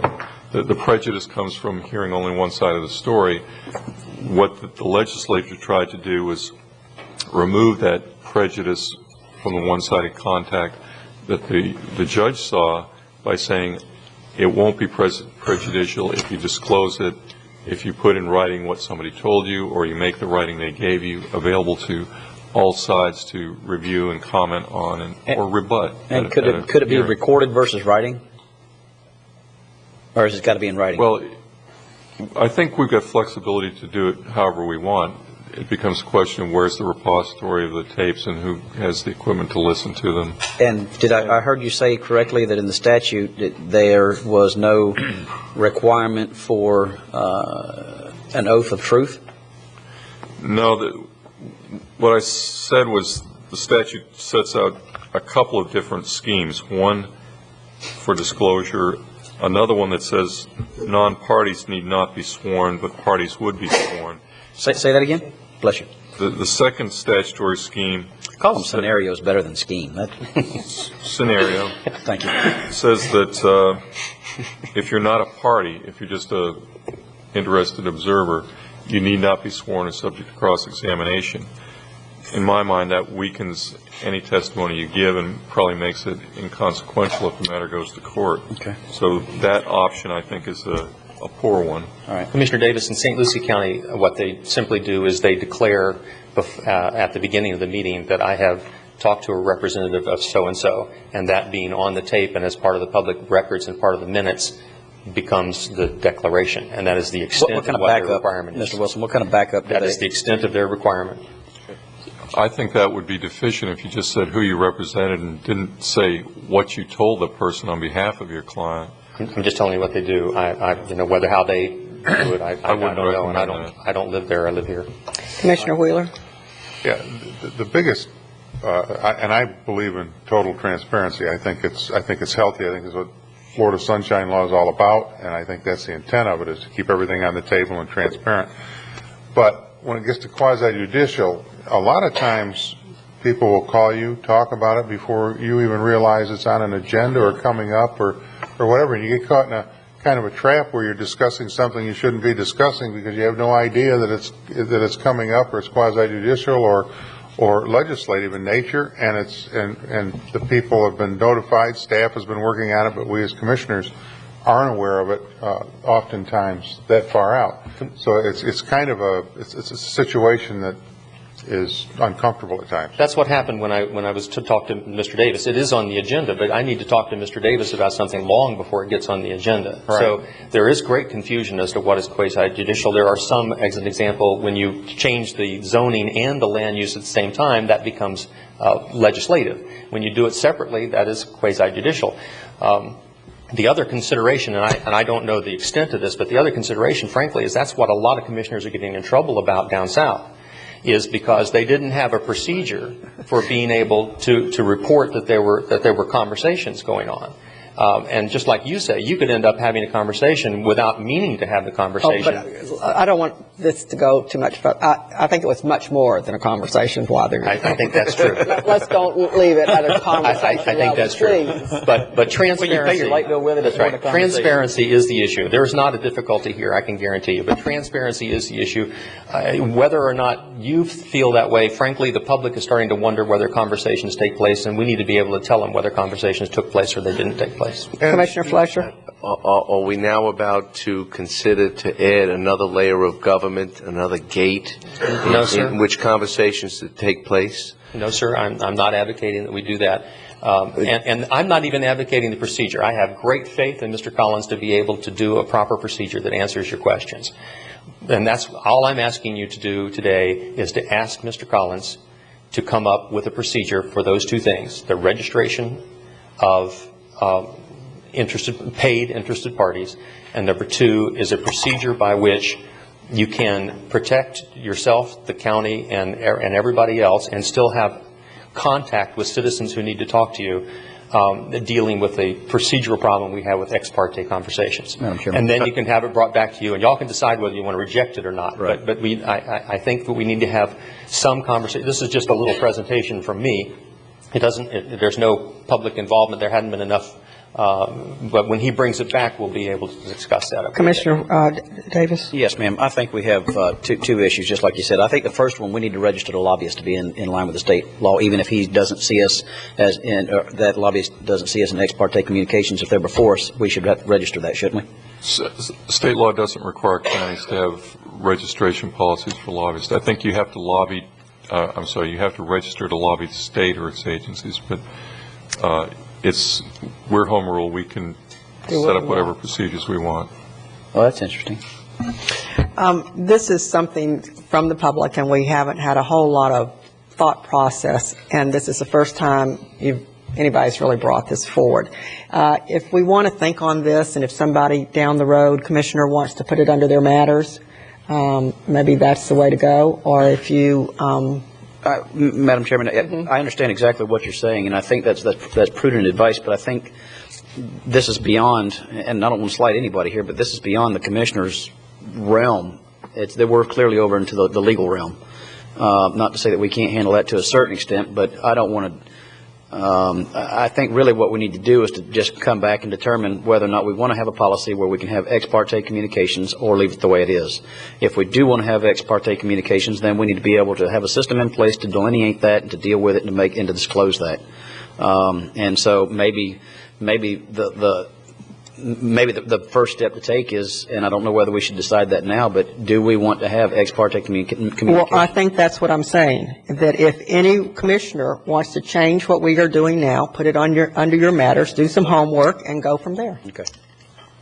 Yeah, my purpose today is to bring up the issue so that we can begin the discussion. And I think at least the first part of that discussion is overdue, and I think we need to do that right away. Second part is more complicated. I'll be happy to participate in that discussion. Is it ever? Anyone else want to weigh in?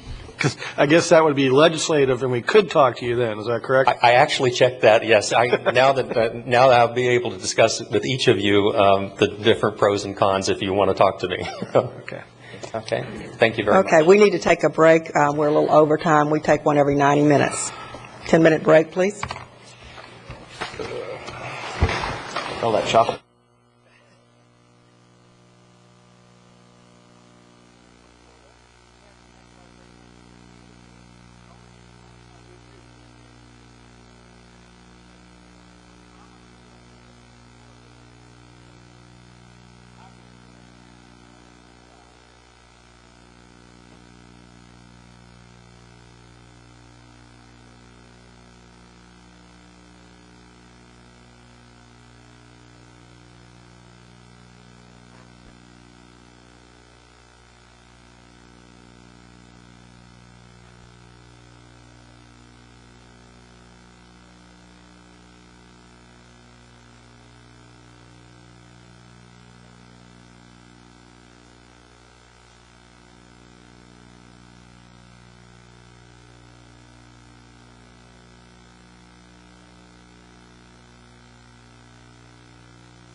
Hi, Mr. Granzi.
come back to order. Public notice items. Notice of scheduled public hearing for December 11, 2007.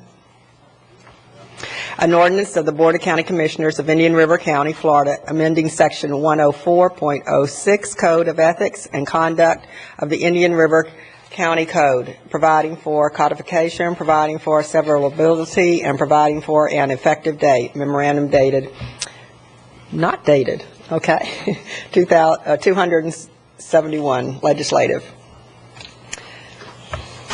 And we have a notice of public hearing for December 18, 2007, board consideration for formally designating a 1.3-mile segment of Old Dixie Highway south of CR 512 as historic road. This is administrative, page 272. County Administrators Matters. A, meeting of the Board of County Commissioners proposed 2008 meeting dates. Memorandum dated October 23rd, 2007, pages 273 to 274. Mr. Baird, not Commissioner Baird. Yes. This is simply you're setting the Board of County Commissioner meeting dates for the next fiscal year, and we've got it in front of you for you to approve so that we can, staff can plan and utilize that as their calendar. And the commission can do the same.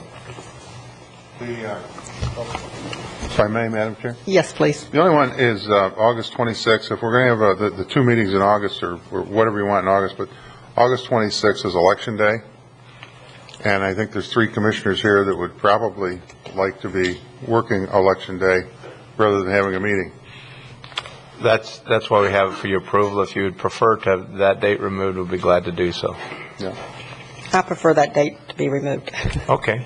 Well, Madam Chair, we don't meet from July 15th until August 19th, and that's about a 5-week period there. Do we want to add 1 or 2 meetings back in there? I know that when we didn't meet much in August this past year, it seemed to get a little flack, and I just throwing out for debate whether we want to. I don't mind flack. I like good business. If we don't do good business, if our county administrator, our staff feels like we need to meet, fine. I don't mind flack, though. If we don't need to meet, we don't need to meet. I would agree with the chair, and the other thing is as I know for myself, when we had August off, first when we came back, the meetings weren't abnormally long. There wasn't. Secondly, I can show you my cell phone bill. Even though we weren't here, I'm sure all of us were busy doing business, even though we weren't having specific meetings. But I have no objections either way. This next calendar, if you want to have another one, it doesn't make any difference to me. Let me tell you how we came up with it. It was a compromise. Last year we took a month off. The meetings in July, the first of July is a Tuesday. The 8th is a Tuesday, and the 15th is a Tuesday. So you've got your 3 meetings that you usually have during that month. And what we did is we looked at canceling only the first 2 meetings in August, but we can change that if the commission would like to, rather than have in August the 20, rather than having in August, let me look at where August is. But I think if we're going to give up the 26th, let's put the 12th back. Yeah, let's put the 12th back. I think that's a good idea. Fine. Okay, and when we get closer, we can adjust if need be. We'd always do that. We can always call a meeting. Yes. Absolutely. Right. Sure. Okay. Is that agreeable then? Yes. Absolutely. Okay, may I have a motion with that adjustment? Second. Any further discussion? Mr. Flesher? With the understanding that the 12th will be added? Yeah. Yes, correct. And the 26th taken off? Right. Any further discussion? Did you want to talk? No, you went by me. I'll wait until you get finished with this one. All those in favor? Aye. Opposed? Passes. Thank you. What did you want? I'm sorry, when the public notice items came up, as I mentioned earlier in the meeting, this is the item that came before the Historic Committee that I was trying to see Mr. Davis about. Since we were not allowed to see Mr. Davis about it, these meetings have been scheduled, and what it is my understanding that it cannot be sent back to the Historical Committee by the staff. It has to be sent back to the Historical Committee by the Commission. And so when this item was placed on the agenda, I wanted to see that if I could begged the commission to allow us to appear before the historical commission to show them, the historical commission, why they have an error in fact. Because otherwise this is going to come before the committee on December the 18th. Everybody's going to spend thousands of dollars and lots of hours going over a project that could very well be the wrong project altogether. And could I beg the commission to postpone this until the historic commission can review it, which is in their January meeting? Commissioner Davis? Well, that was my question, is when was the next Historical Resources Advisory Council meeting?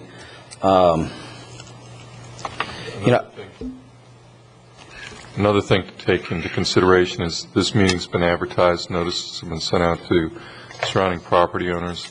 We coordinated with the attorneys for Ocean Concrete to get an acceptable date. As well as Mr. Tanner. And the matters as to factual inaccuracy is something that you could consider in determining whether to designate the road as historical or not, based on presentation before you. Well, they only make a recommendation at the committee level. Right. And the other thing is, everybody's responsible for doing their homework. Mm-hmm. You don't just sit here in a vacuum. Mm-mm. Is that correct, Mr. Attorney? The problem was I couldn't see you. Well, I don't maybe need to see you. I can maybe do my homework without you. I don't mean that unkindly. I know. But, Ocean Concrete is here, and their attorney is the one that you're talking about with the notice. The reason that you were able to send out notice was because we weren't able to see you in a timely fashion to be able to stop you from sending out the notice. And then the Historical Committee canceled their November and December meetings. So we were not able to go back there before, so it's going to be heard on December the 18th, and their meeting doesn't occur until January. When I met with Mr. Wilson a couple of weeks ago, I suggested that he get with Mr. DeBlois, who's putting together the staff report, and any of this information about factual inaccuracies could be made a part of the backup. Mr. DeBlois advised that the county historian, Ruth Stambridge, would be happy to meet and review the material and probably be at that meeting to comment on any inaccuracies that are believed to be there. Well, obviously I'll take your direction, but before you can decide whether a road is historic, we need to determine if it's the right place. And I think what I'm hearing our legal attorneys say, our legal staff say, is that we haven't determined that yet. We've advertised to determine that and to be able to cross that road when we get to it. I just hate to have somebody have to spend a great deal of time and money to defend themselves against something that just isn't, that there's a factual error. It's just, so whatever the pleasure of the board is, of course, it's just a matter of fairness that if you could find it in your procedures to be able to delay it until we were able to visit with the historical committee, it would save you time, it would save the county money, and it would certainly save Ocean Concrete money. And they're here, it's not their attorney so their attorney is perfectly willing to make this postponement. But I understand that you have had some expense and some time. At the same time, they also were here the day that the Piper agreement was done, and that's when it was originally scheduled. And so since Piper took the entire afternoon, they had to end up rescheduling for the commission, and I would just simply request, if there was any possible way of doing it, that the commission return the favor and allow them a chance to discuss this with the historian. Well, business goes as business goes, and we don't do favors, and I know you didn't mean to do that word, but Mr. Attorney, do you have any thoughts on this? I think it should go forward as scheduled, as advertised, as noticed to the property owners, and as coordinated with all the parties. All right. And we can hear and everything at that point. It is certainly your decision. I just asked for a matter for the people. All right? Thanks. Any commissioner want to add on this? Okay, moving on. Thank you. Back to the county administrator's matters. B, Treasure Coast Regional Planning Council, TCRPC, municipal appointments. Memorandum dated November 28, 2007, 275, 281. Mr. Beard? Yes, Commissioners. In front of you is a recommendation based on a vote to have the MPO membership changed as was discussed in a meeting earlier. But there has been some discussion from the municipalities, and however, we feel that we are on a rotational basis, and Felsmere will fill Sebastian's seat. There was some misinformation that came out from the Regional Planning Council that confused people, and we did get notice from Sebastian. They thought they were a permanent member, but we have emails from Mike Bushka, and he says that and we've sent copies of the rules, and that's what we have in front of you. So everything's cleared up. Any questions of Mr. Baird from the commission? I would like to point out I did get calls yesterday that Sebastian felt they were not informed. We've got the mayor here, if she'd like to speak on this. And I just wanted to let you know that. I didn't mean to do that. We just kind of put it on as, it would be actually, we just put it on as a point of clarification because of all the questions. Sure. Andrea, would you like to come up and say hello to us at least? We'd like to say hello to you. Thank you. Thank you very much, Mayor Andrea Coy, City of Sebastian. Congratulations. This is the first opportunity I've had to talk into a microphone in your beautiful building. So let me start with that. This is perfect. Yes, yesterday afternoon got pretty hectic. Bless Sally Mayo trying to collect all the pieces of information. I'm not here to put blame or anything like that. I'm just here to hopefully, my understanding in all of this, and I have a copy of the latest interlocal agreement, which is dated October 18th, 2005, I believe is the current agreement. In there, it authorizes you as the county commission, or through other processes, we could come to another way of picking who gets to do this, but specifically it does say that you as the county commission can pick who fills the 2 municipal slots that we're entitled to. So I'm not here to go over history or any of that. I'm just here to give you an impassioned plea to please consider the fact that good representative government, as an elected official, my primary obligation is to my constituents, and constituents are people. It's not the size of their lot or their home, it's the people that I serve and their best interest. And at the current time, the City of Sebastian is the largest municipality in Indian River County with almost 23,000 people that I am representing. So with that in mind, and looking at other models of representative government, like the House of Representatives, that's based on population for good reason. Because of constituents, people, and people require services. And if size of a municipality mattered, then Wyoming would have a whole bunch of representatives. They don't. They have very few people and lots of space. And that's done for a reason. So my first appeal to you is that you perhaps look at it as a need right now for the largest municipality to retain its seat on the Treasure Coast Regional Planning Council. And hopefully that will be a popular vote for you, and should it turn out to not be, my second appeal would be then please give us some assuredness that this will be rotated in the future, because I've seen nothing.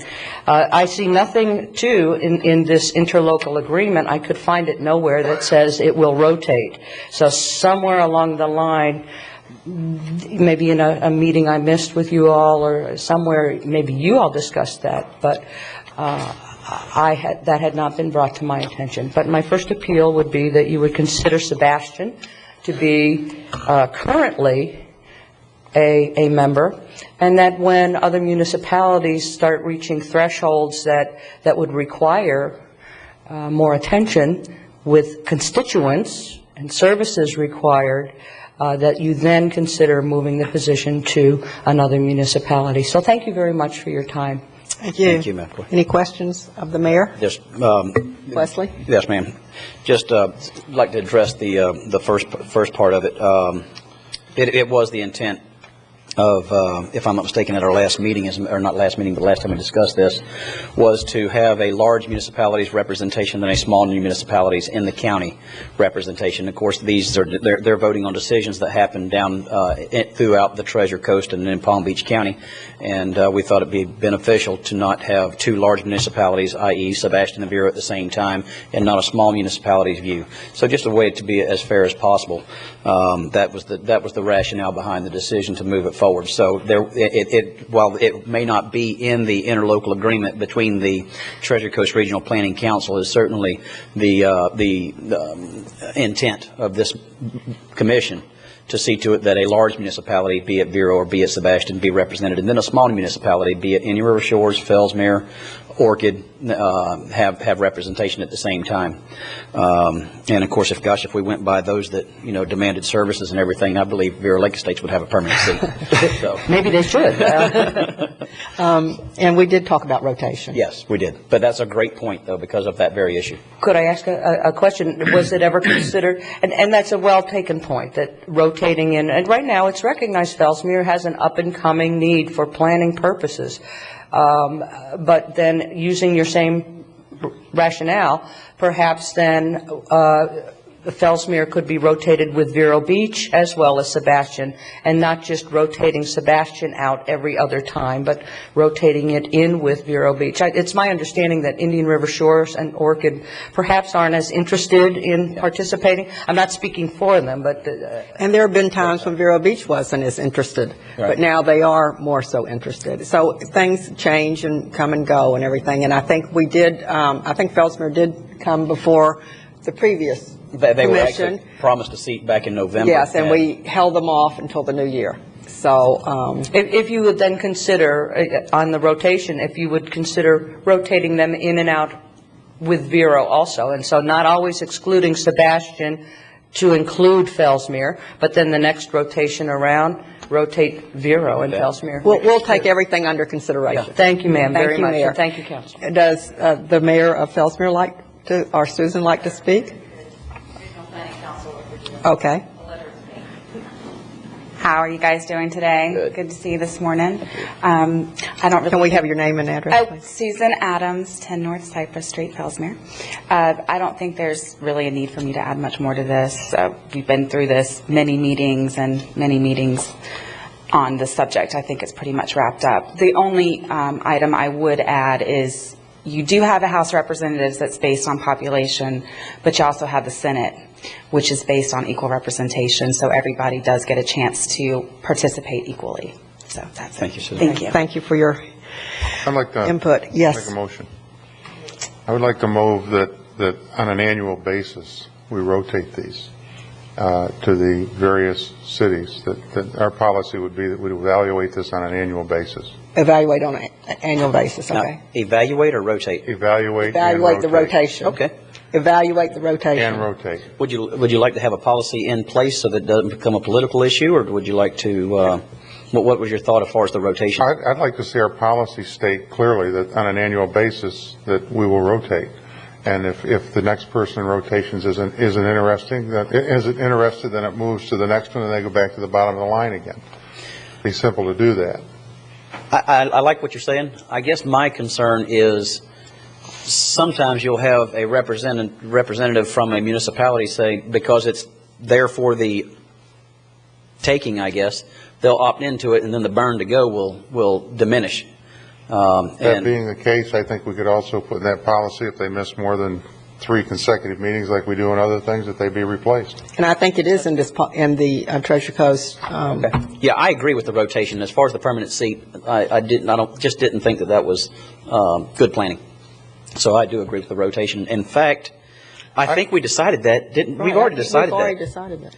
In fact, we didn't say how we would rotate, but we said we would rotate. I think we should have a written policy that brings it back annually and that we do that. How would you like to, you want to just have staff work on a rotation method? Yeah, staff could come up with a policy that we could adopt and make it a permanent record, and then on an annual basis, it would come in front of our commission automatically. Great. Every November? Yeah. Yeah, that's when, if I'm not mistaken, that's whenever the terms of the Treasure Coast Regional Planning Council. Well, December is theirs, and so it comes It comes in December. Theirs being, In December. who is theirs? The Treasure Coast Council, at their reorganizational meeting, they need this for the next So meeting. we need to do it in November. In November, exactly. Yeah, okay. Because they asked for the appointment in Ahead December. of time, sure. I will second that, yes. Thank you. You're welcome. And as far as the fashion or the rotation. To be announced. To be announced, yeah. I mean, I don't want to beat this thing to death. Right. Any further discussion?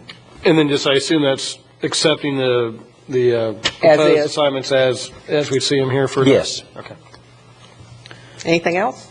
All those in favor? Aye. Opposed? Passes. Thank you. And one last item, authorization to negotiate memorandum November 27, 2007, pages 282 to 288.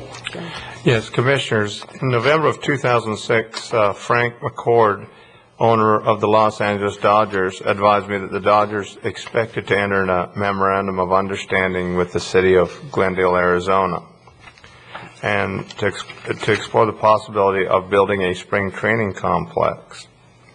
And then, according to information we received from the city of Glendale, they approved this agreement in November 6 of 2007 to build a new spring training facility.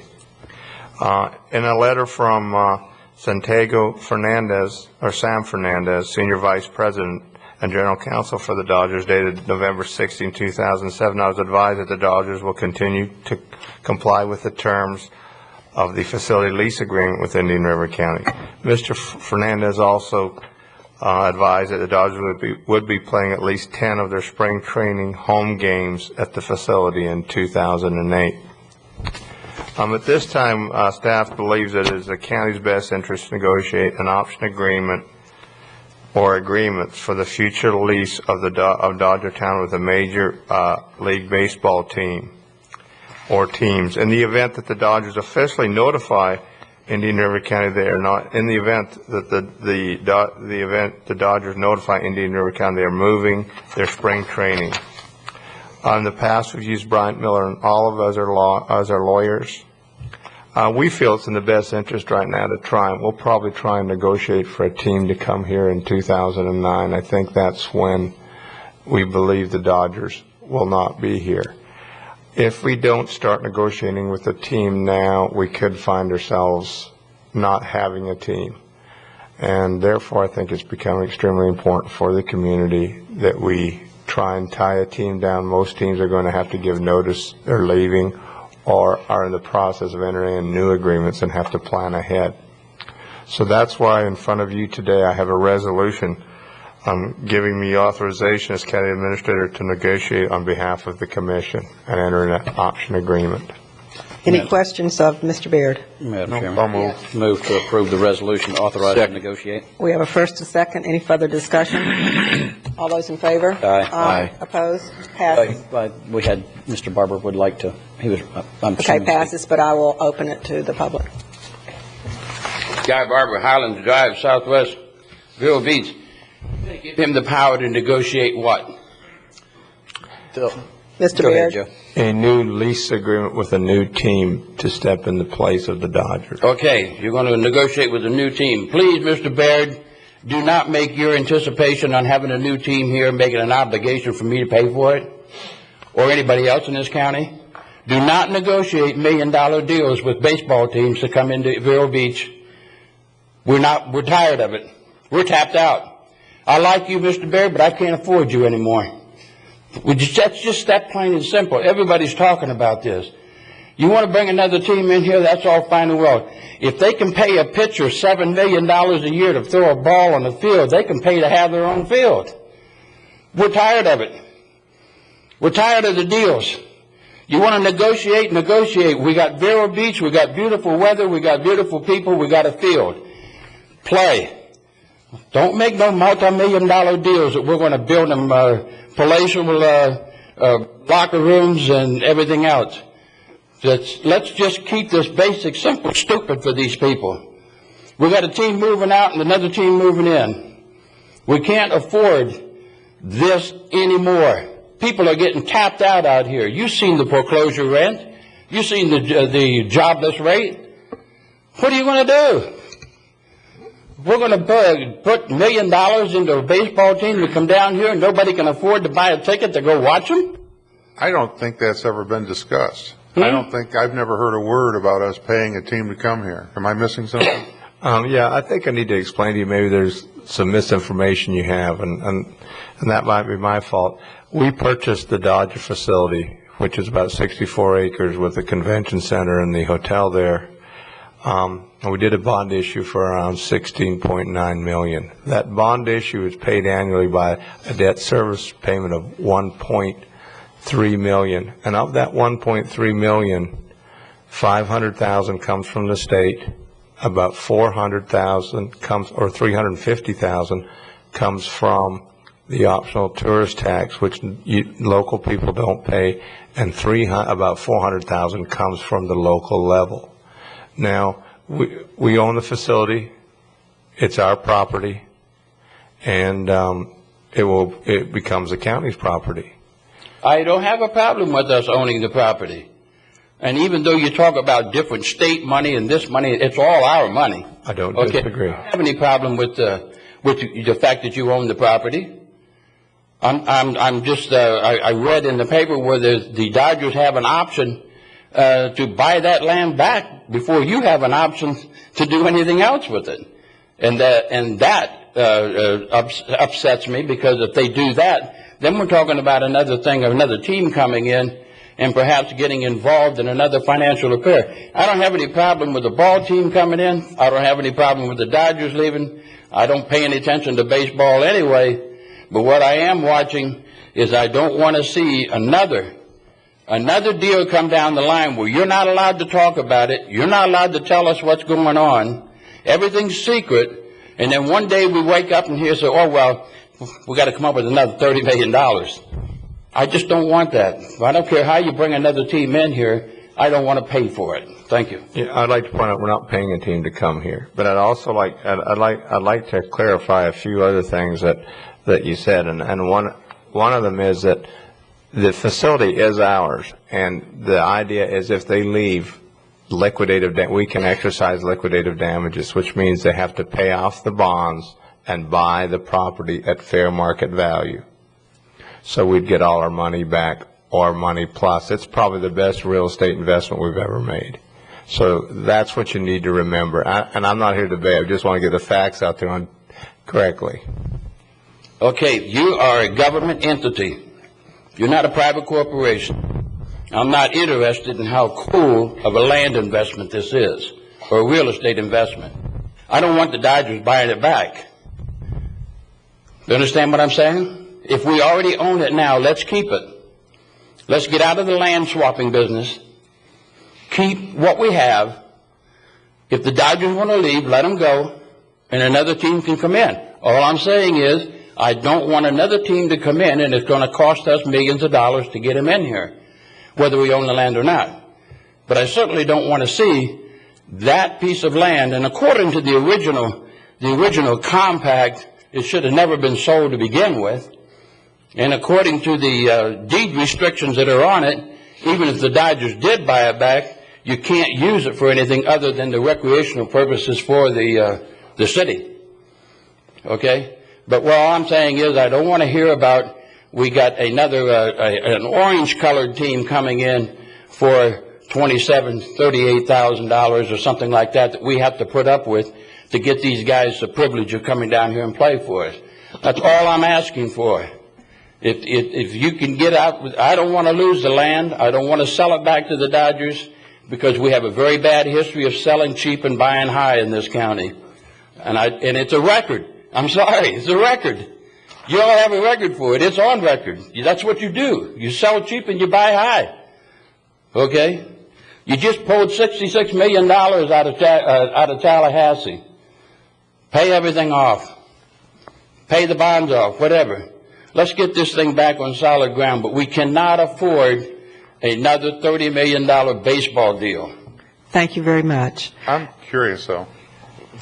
Well, there's been some things said, and I'd like some explanation. Okay. What if we bought high and sold low?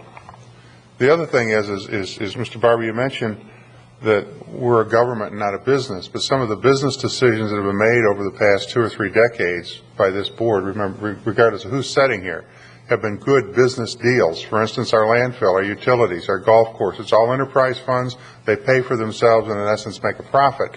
So running government like a business I see as a plus and not a negative. And I don't, and maybe I'm wrong, Joe, but I don't know what we've bought high and sold low and what we have a reputation for doing that for. And I've only been here 3 years right now, but I'd just like to know what it is rather than just leave it hanging out there with no explanation. I can't think of anything. Also, I think I'm kind of confused. Am I supposed to leave it stagnant? We do want to keep another issue. Another thing that was mentioned, that property cannot be used for anything else. It definitely can. It's zoned and it's got an airport zoning. It's not recreation zoning in the city of Vero Beach. So it has other uses, and that's what makes it valuable when we do an appraisal. I understand what you're saying. You're saying bring another team here. We purchased that facility at a little over fair market value at the time. It's been a good investment. We do want to keep it. We're trying to attract another team. We're not going to pay someone to come here, I will tell you that. However, we know that down the road there may be some improvements needed on that property, and the question is who pays for it. And that's what will be negotiated. But we're not going to pay a team. We're trying to get a team like you want, and we're trying not to sell it. So I think we're trying to accomplish what you want.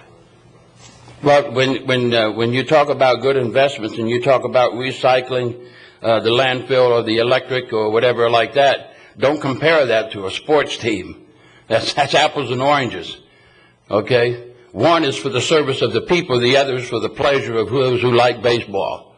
Period. Guy, what I'm saying, though, is you made a statement that we have a reputation of buying high and selling low. No, you have a reputation of selling low and buying high. Right, by buying high.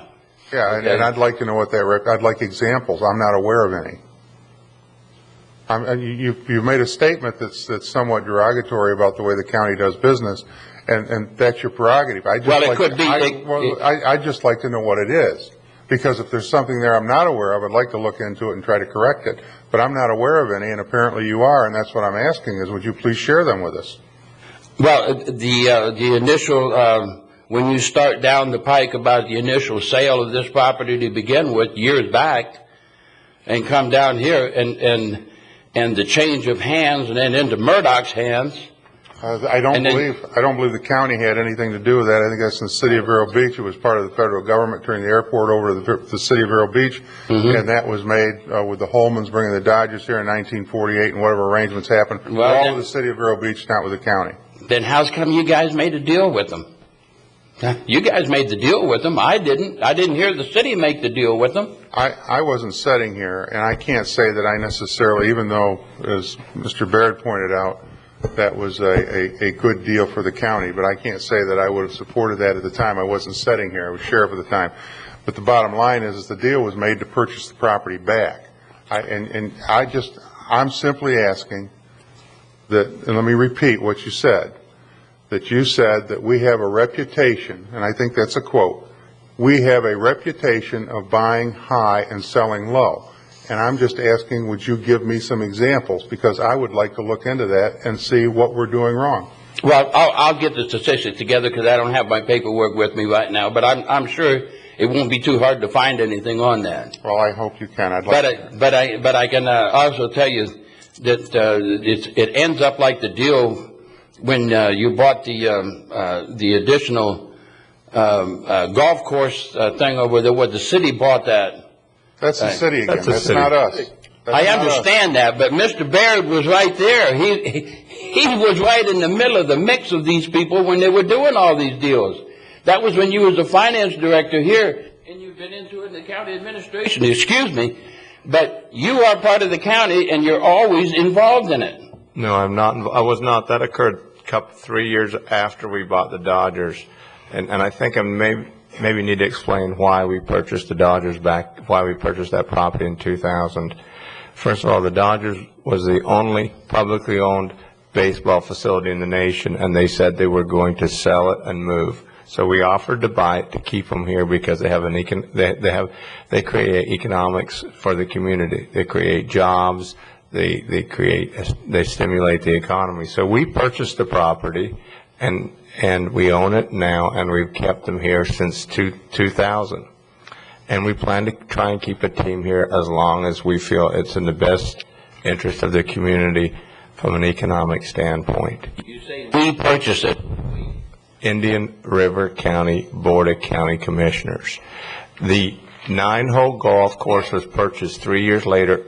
I had no involvement whatsoever I think it was 3 years by the city of Vero Beach, and I do not know anything about the terms. You'll have to check with them. I believe that was when the Nago people were supposed to build a little mini city there, and you were the finance director, and you sat in the county commission meeting and said we were going to collect $432,000 a year in taxes, and it never materialized. And we're still paying for that. You're correct that the Gargiola we had an option to purchase that piece. He did not purchase it from the Dodgers. He did not have the option from us. Who did he have to purchase it from? I just said he had to purchase it from the Dodgers, LA Dodgers. He did not purchase that property. City of Vero Beach stepped in. They wanted it to keep it green space, and that's what they have today. They thought it was in the best interest of the community to keep it as green space. But when you were selling the public the deal and the commissioners the deal at that time was $432,000 a year in tax money was going to be paid for this Dodger deal. You're correct. No, it wasn't going to be paid for the Dodger deal, but you are correct. I did mention we estimated if he did the development he was going to do that it would generate $432,000 in taxes. If DeGargiola, I did mention that. You're correct, but. I did mention that, but they decided not to do it, and the city wanted to keep it green space. Okay. Well, then what I have to do is decipher the parcels of land the city was involved with and the county was involved with. But most of the deals since the time you bought the Dodgers for the property, you have been involved in it, even up to the point where you were telling us about the city that proposed on the 9-hole golf course and everything else, and the tax money was going to pay for it. And I'm done with it. I've already cried over that one. Okay, all I wanted to do is to make sure that the commission did not put us into another one of those situations. We're tapped out here. Can't afford it. Thank you. Okay, thank you very much. Departmental matters. A, Community Development, consideration of roadway connectivity requirements. Memorandum dated November 26, 2007, 289 to 302. Is it afternoon? No, still good morning.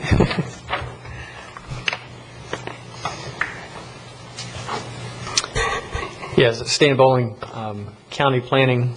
As soon as I find this PowerPoint presentation, I'll go into it. It's on connectivity requirements, and this is one type of assignment that staff has gotten actually over a period of time from the board. And we get assignments in the planning department to look into different requirements. Sometimes we have other priorities that you all ask us to look at, concrete plant regulations and public nuisance regulations and concurrency. But we have been working on connectivity requirements, and what we're doing this morning is just reporting back to you all what those requirements are. And this is really a discussion item. You all can give us further direction if you want. We have some other issues to get before you all we've been researching that are kind of in the background. We've talked before about some of our nonconformities regulations. We'll be coming to you all with that later, as well as architectural requirements. So those assignments are not forgotten. With respect to the discussion this morning, the context of connectivity that we're talking about is for transportation and roads, and I just want to point out the major grid network that we have throughout the county that's represented in our comprehensive plan. That's a given in this discussion, that we have an overall network of collector roadways and a major roadway grid. And actually the type of connectivity that we're looking at and discussing this morning is more of a neighborhood level. Is connections to these major roadways and connections between projects. And the types of connectivity that we're talking about are conventional local streets, They can be public or they can be shared. In commercial and multifamily developments, these can just be driveways that are open to the public. That other types of connections we have regulations on and policies on, emergency access, and also pedestrian. The benefits of this type of connectivity: increased access choices to residents and to customers in commercial areas, reducing trips on the major roadway network. You don't have to go back out to the main road to go to an adjacent property or an adjacent neighborhood. And it also reduces trip lengths. There's less time spent on the roadway. It helps to integrate land uses. You can go from one type of land use to another with a local connection if it's done correctly.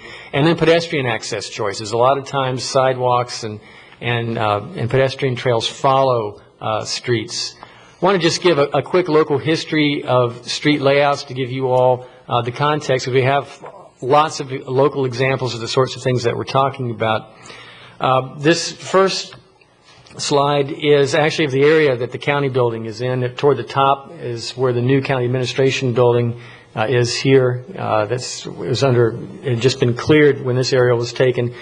But this is an example from the city of Vero Beach before World War II. The original town subdivision is between the county building now and downtown Vero Beach. A system of blocks, 90-degree angle intersections, lots of local connectivity there. City of Fellsmere, the original town of Fellsmere plat, same thing. Lots of blocks, a grid system, 90-degree angles, lots of connectivity in this type of setup. A traditional town pre-World War II, and you find that throughout the country.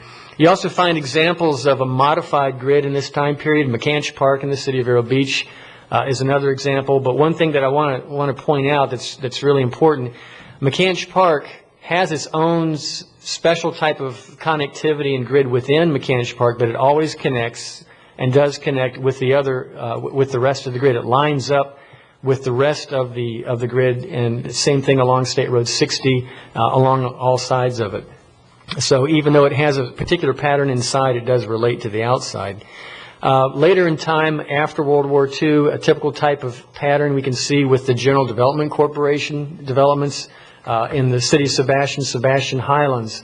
And you can see Sebastian Highlands has a lot of local streets and basically usually larger blocks, but they'll have some major streets that go through, such as Barber Street, that actually connects to other major roads. But if you look at the edge of Sebastian Highlands, just as an example of a 1960s, 1970s type of layout, the perimeters are generally backyards, and you don't have streets, a grid of streets that extend to the edge and then would connect to any other neighborhood that gets built later on.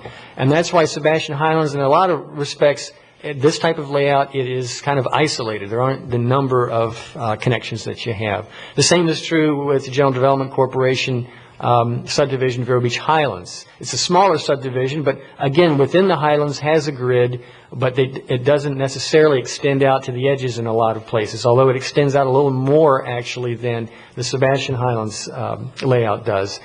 And with respect to Vero Beach Highlands, there have been some connections made, 20th Avenue, 17th Lane, 17th Street corridor, going out to 27th, as well as the original connections to US 1 did occur. A typical layout example from the 1970s and then 80s is Grand Harbor. That's what's shown here on this slide. And with Grand Harbor, what you have is really just a few entrances off the public network. They have a main entrance, and then they have their own network within, and then these pods. It was a pretty common term they had in the 70s and 80s for different product types. So you may have a lot of different types of housing in one large project, but each project pod is isolated from the others. There's not, a direct connection between the two. We also saw on the Barrier Island especially, as well as some points on the mainland, private streets that were developed. Here's Seagrove over on the Barrier Island, Oceanside, and then the west side up against the lagoon. One entrance to the project, no connections to adjacent neighborhoods. And in the Barrier Island, there's a lot less of a benefit for connectivity in places like this, because obviously you've got the ocean you're not going to really extend a street out into the ocean or out into the lagoon. So these were very common on the Barrier Island, and these are all private streets. And that was another change that's happened over the decades, that that development for the past several decades has been private streets. We have some examples, quite a few on the mainland as well. This off of 16th Street, between Kings Highway and 43rd Avenue, Rosewood Court, one entrance off of 16th Street, and then just a private kind of cul-de-sac loop. Old Savannah, same way, been more recently developed. Again, private streets, one way in and out, basically off of a main roadway, and that's basically a private subdivision. We've had just very few public street type of layouts in the last few decades in the county. A couple of examples of some exceptions. We had the Woodlands subdivision and Hidden Oak, and there was a connection. These are public streets, and there was a connection between the two neighborhoods here in the back, so you actually can go from one neighborhood to the next without getting back onto the thoroughfare plan road, First Street Southwest. Probably Point West is one of the more notable examples more recently, of having back to a more traditional grid, traditional neighborhood design, T&D project. Even though these streets are privately owned and maintained, they're not gated, not allowed to be gated, and they are open to the public. And that goes back to kind of a grid pattern and multiple connection points, at a local level. We've also had some new public roadways in some of our planned developments. Citrus Springs, back in the 90s when it was approved, as a public street, north-south street between Oslo Road and 5th Street Southwest. The rest of the roads within the project are private, but we did have a public street dedicated with that planned development. And this slide shows the South County initiative that I'm sure you all are familiar with, where we actually have some of that major roadway grid being built out with these projects as they come online, but then also a public road, north-south street, local road, to provide a little more connectivity between different projects and a school site, a park site, and a neighborhood commercial site within that project. We've had some other successes with public street connections, as 53rd Street, as part of Waterway Village, is being built, a connection from Vero Lago at 51st Court, and then a public street, 51st Court, coming through Waterway, again allowing some local road access along 51st Court from all these developments to the north, through Waterway to a future school site here along 49th Street. Again, that's creating a new local street that gives a little more connectivity than just having to get back out onto Kings Highway every time you want to make a local trip. We also have one example over on the Barrier Island of not a public road, but a shared entry road where you could have up to probably 4 communities eventually share Island Club Manor. That's a private road that's shared, accessed by property owners. We have Island Club Planned Development and Island Club Riverside that share that, and vacant property to the north that will be using that, although privately owned. Again, it'll be a shared access point off of A1A, and it will allow people from different neighborhoods to get to the other neighborhood without getting back onto A1A. Private streets is probably one of the allowances in our code that cuts off connectivity potential necessarily. If a developer comes in and wants private streets, that's pretty much the end of the discussion. And the way that the requirements are set up now, that is the discretion of the developer for conventional subdivisions. I'll use Arbor Trace as an example of several good things, and also this private situation. Arbor Trace is a private subdivision and is a gated subdivision, has good connectivity has a connection to 43rd Avenue and also to 5th Street Southwest. So that gives a lot of options for the people within the subdivision to go in different directions and not funnel out onto one roadway. But there's also no connection directly with projects, neighborhoods to the west of that, Legend Lakes and then Citrus Springs over here. These are all private streets in these different communities, so you do have to go back out to 5th Street Southwest or to Oslo Road if you wanted to get from one development to the other. There's no other connectivity between them, and that's because they're private street systems. Extensions and stub outs of public streets is at county discretion, and it especially comes into play with connections to the major street grid. But one example that's come up in recent years is with the Coral Wind subdivision in Kenwood Village. When Kenwood Village came in as a planned development, this issue came up. When Coral Wind was developed in the 1980s, they actually had, that is County Street, and they had a stub out to the east, which is now Kenwood Village. So there's actually a street stubbed out and constructed with Coral Wind. When the Kenwood Village came in, it was determined that these streets would be private, so there would be no street connection.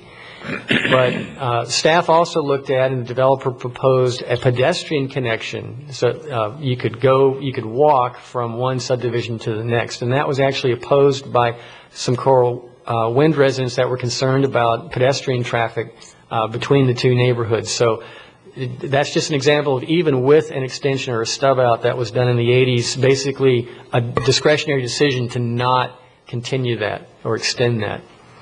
We also have another example of that with the Laurels subdivision off of 8th Street. This aerial shows 12th Street and then 39th Avenue coming down from 12th Street, and it originally connected in with the north-south entry street of the Laurels. And after a couple of the Laurels phases came in, the developer came in and said, look, we don't even have this road completed yet, paved. We already have too much traffic cutting through the project. The residents don't like it. And so essentially they modified their plat to remove this interconnection along 39th Avenue. And they really kind of saw this as an example of what we could call the funneling effect, where you have one connection and they were concerned about traffic coming through. So that was actually a connection that was originally planned and was essentially given up. One that was just a few years ago was a proposed subdivision. It may not actually get developed, but there was a preliminary plat for the Royal Oak subdivision off of 26th Street, a long cul-de-sac coming through this wooded property, again cul-de-sacing, and no connection down to State Road 60. But 22nd Street, which is an existing local street in this particular area, they were stubbing out to 22nd Street. There were concerns by residents in this existing area about that type of stub out, even though, again, this would be a public street and it would give them another way out to 26th Street. The decision was made to not have this as an open connection, go ahead and make the connection and gate it as an emergency access and allow pedestrian movement there. So essentially a full connection was kind of scaled back to an emergency or pedestrian connection in that particular case. Also, we have regulations on half streets. The regulation is to complete streets or abandon half streets or streets. Back when these grid patterns were common, sometimes when a developer got to the end of his property, you know, the way the grid laid out, he got halfway there and he had a half street left over. This is a portion of Grosvenor Estates in the South County. And they got to the end of Grosvenor Estates back when this was platted, and there was a half street here. The county requirement is when the adjacent property is developed, you either have to finish out and make that a whole street or get it abandoned. And in this case, where the Turtle Creek PD proposal came in, this half street was actually abandoned. And the reason was really because, as you can see from this aerial probably, that there's some environmentally significant and environmentally sensitive lands and wetlands, so that you actually have a case where for environmental reasons you would not want that street to be made whole, and it was abandoned. And that policy makes a lot of sense. This is a shot again of the Laurel subdivision off of 8th Street and 39th Avenue, where it was disconnected here.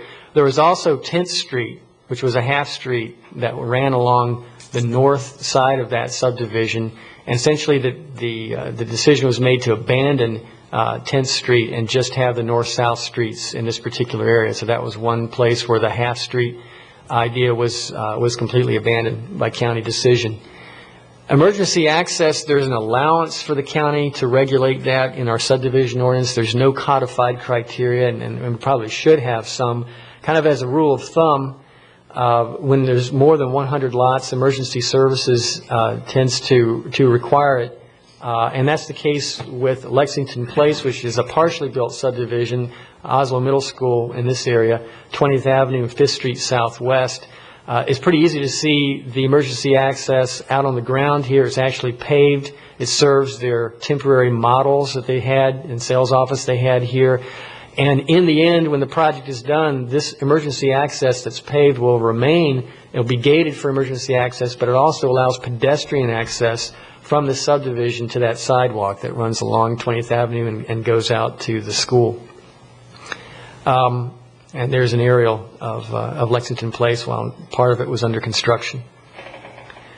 Street connections to the major grid, that's discretionary on the county's part. We have examples of that. And one case that I think brought some of these connectivity issues to light, and the board, one of the reasons you all wanted us to come back to you on this, this was a Turtle Creek proposed plan development, part of the South County Initiative. And this 37th Avenue, you may remember from a previous slide just a few minutes ago, it basically runs through the South County Initiative, and down here, just off to the south, is a future school site, a neighborhood commercial site, and then a county park site. And 37th Avenue, if this were made public through this planned development, could be connected to 13th Street Southwest, which serves Grosvenor Estates, and further to the north is Oslo Road. That question came before you all as part of the PD, whether or not to have a connection to 37th Avenue or to even offset it here along 13th Street Southwest. And there were some residents from Grosvenor Estates that were afraid that that might lead to cut-through traffic through their existing neighborhood if people from this new project wanted to get up to Oslo Road rather than go to 13th Street Southwest and up 43rd Avenue. And so that connection was not required at that time.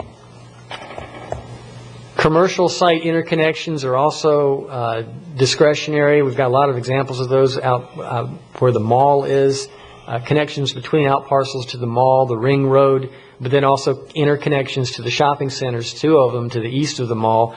There are driveways that front buildings, and you can drive continuously through there, and there's also a second tier kind of road that goes through and interconnects through all those, and that connects the out parcels as well as the major parking lots for the major stores. We also have the same situation on South US 1, where you have the what was the Publix there, and this would be Checkers over here in the Luria's Plaza between the county and the city. The boundary line between the two are here, but there was shared parking required by the city of Vero Beach and the county to have interconnections to connect these two shopping centers not only to each other in US 1 but also to 10th Avenue to kind of give a back way in and out. And those entrances are used quite frequently.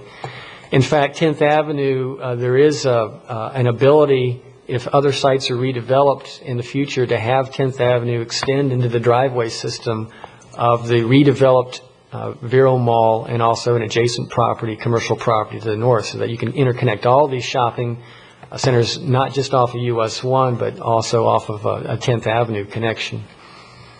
There are limitations to all these connections that exist. You may have physical connections, canals, or existing development, or environmental lands. I've tried to show some examples of that. Another issue is piecemeal development versus single coordination. You may have development occurring, 10, 20 years apart, and it's difficult to line up things sometimes on a piecemeal basis.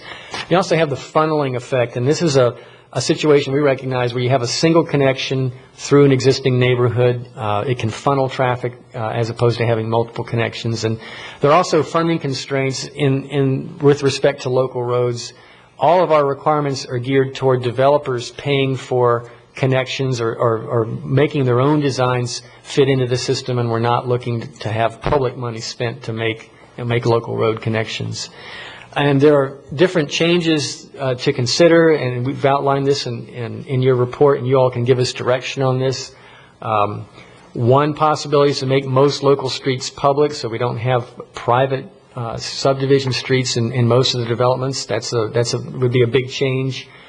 To use the discretion that the county already has for extensions and stub outs and connections. We also may want to confirm the legal authority to require interconnections, commercial to commercial especially.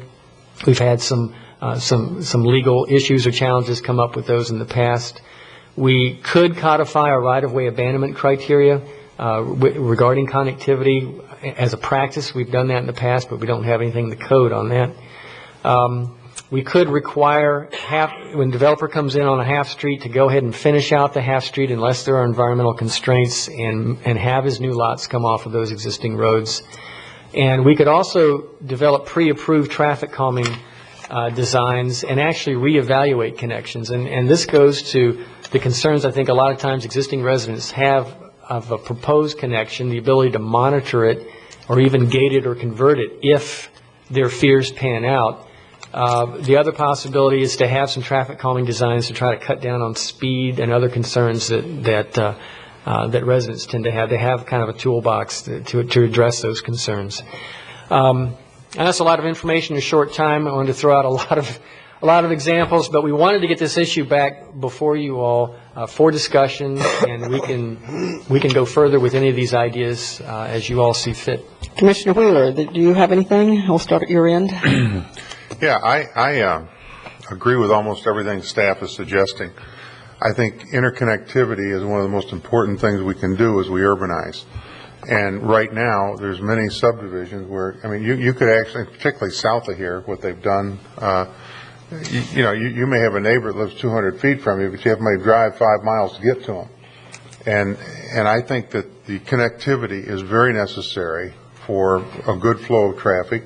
And one of the big problems that happens, and it happens south of here and it's beginning to happen in our county, is the fact that when everybody has to go to a main artery to go someplace, that artery becomes clogged.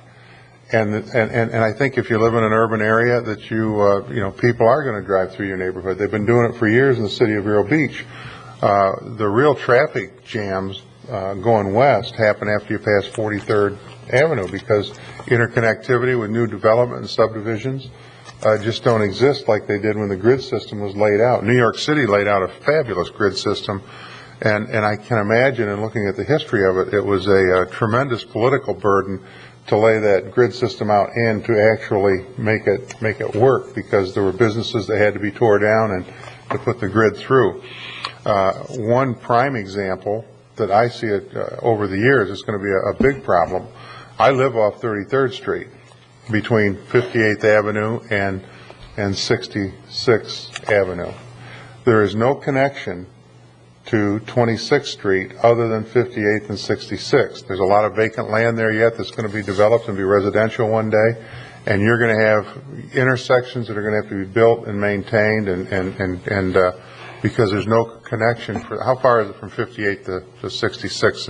It's 1 mile. 1 mile. 1 mile with absolutely no way out for a whole mile where it's urbanized, where it's single family and multifamily. And the only way out of there is two main arteries or it's rather than going through, with the mall being on the other side and a lot of the same thing on north of us too. I think interconnectivity is something that needs to be addressed, and the problem with it is whenever it comes up, one of two things or both happen. The developer don't want the interconnectivity because he thinks it hurts the saleability of his project, or the surrounding neighbors don't want it because they don't want any additional traffic in their neighborhood. And I think it's something that needs to be addressed, and I think it's something that we need to give direction to staff, and we've done that in the past, but we've tend to back away from that when the opposition gets too heavy on whether we should connect or not. And I tend to agree with you on this. Yeah. One perfect example is coming off of Barber Bridge. You can just go north and south. You can't go west. And so that's a huge bottleneck. It bottles up over the crest of the bridge, and then it bottles on Indian River Boulevard. So I don't always agree with you, Mr. Wheeler, but I do agree with this, and I will try to... That's news to me. Try to, look into this at long term. Yes. That we really do need to make a commitment long term to try to work out the grid system equity. That, Madam Chair. Yes. Exactly, right on. Point. Everybody, I think, can vent about a little spot in the county that just gets under their skin whenever they have the opportunity to say, you know what, this doesn't make sense. Classic one for at the north end of the county is the Ruby Tuesdays off at Roseland. You make the mistake of going to the Sebastian River Medical Center, and you got to just about go into the Intercoastal Waterway to change your mind to get back in a different area. And that's commercial, and commercial's a no-brainer. It really is.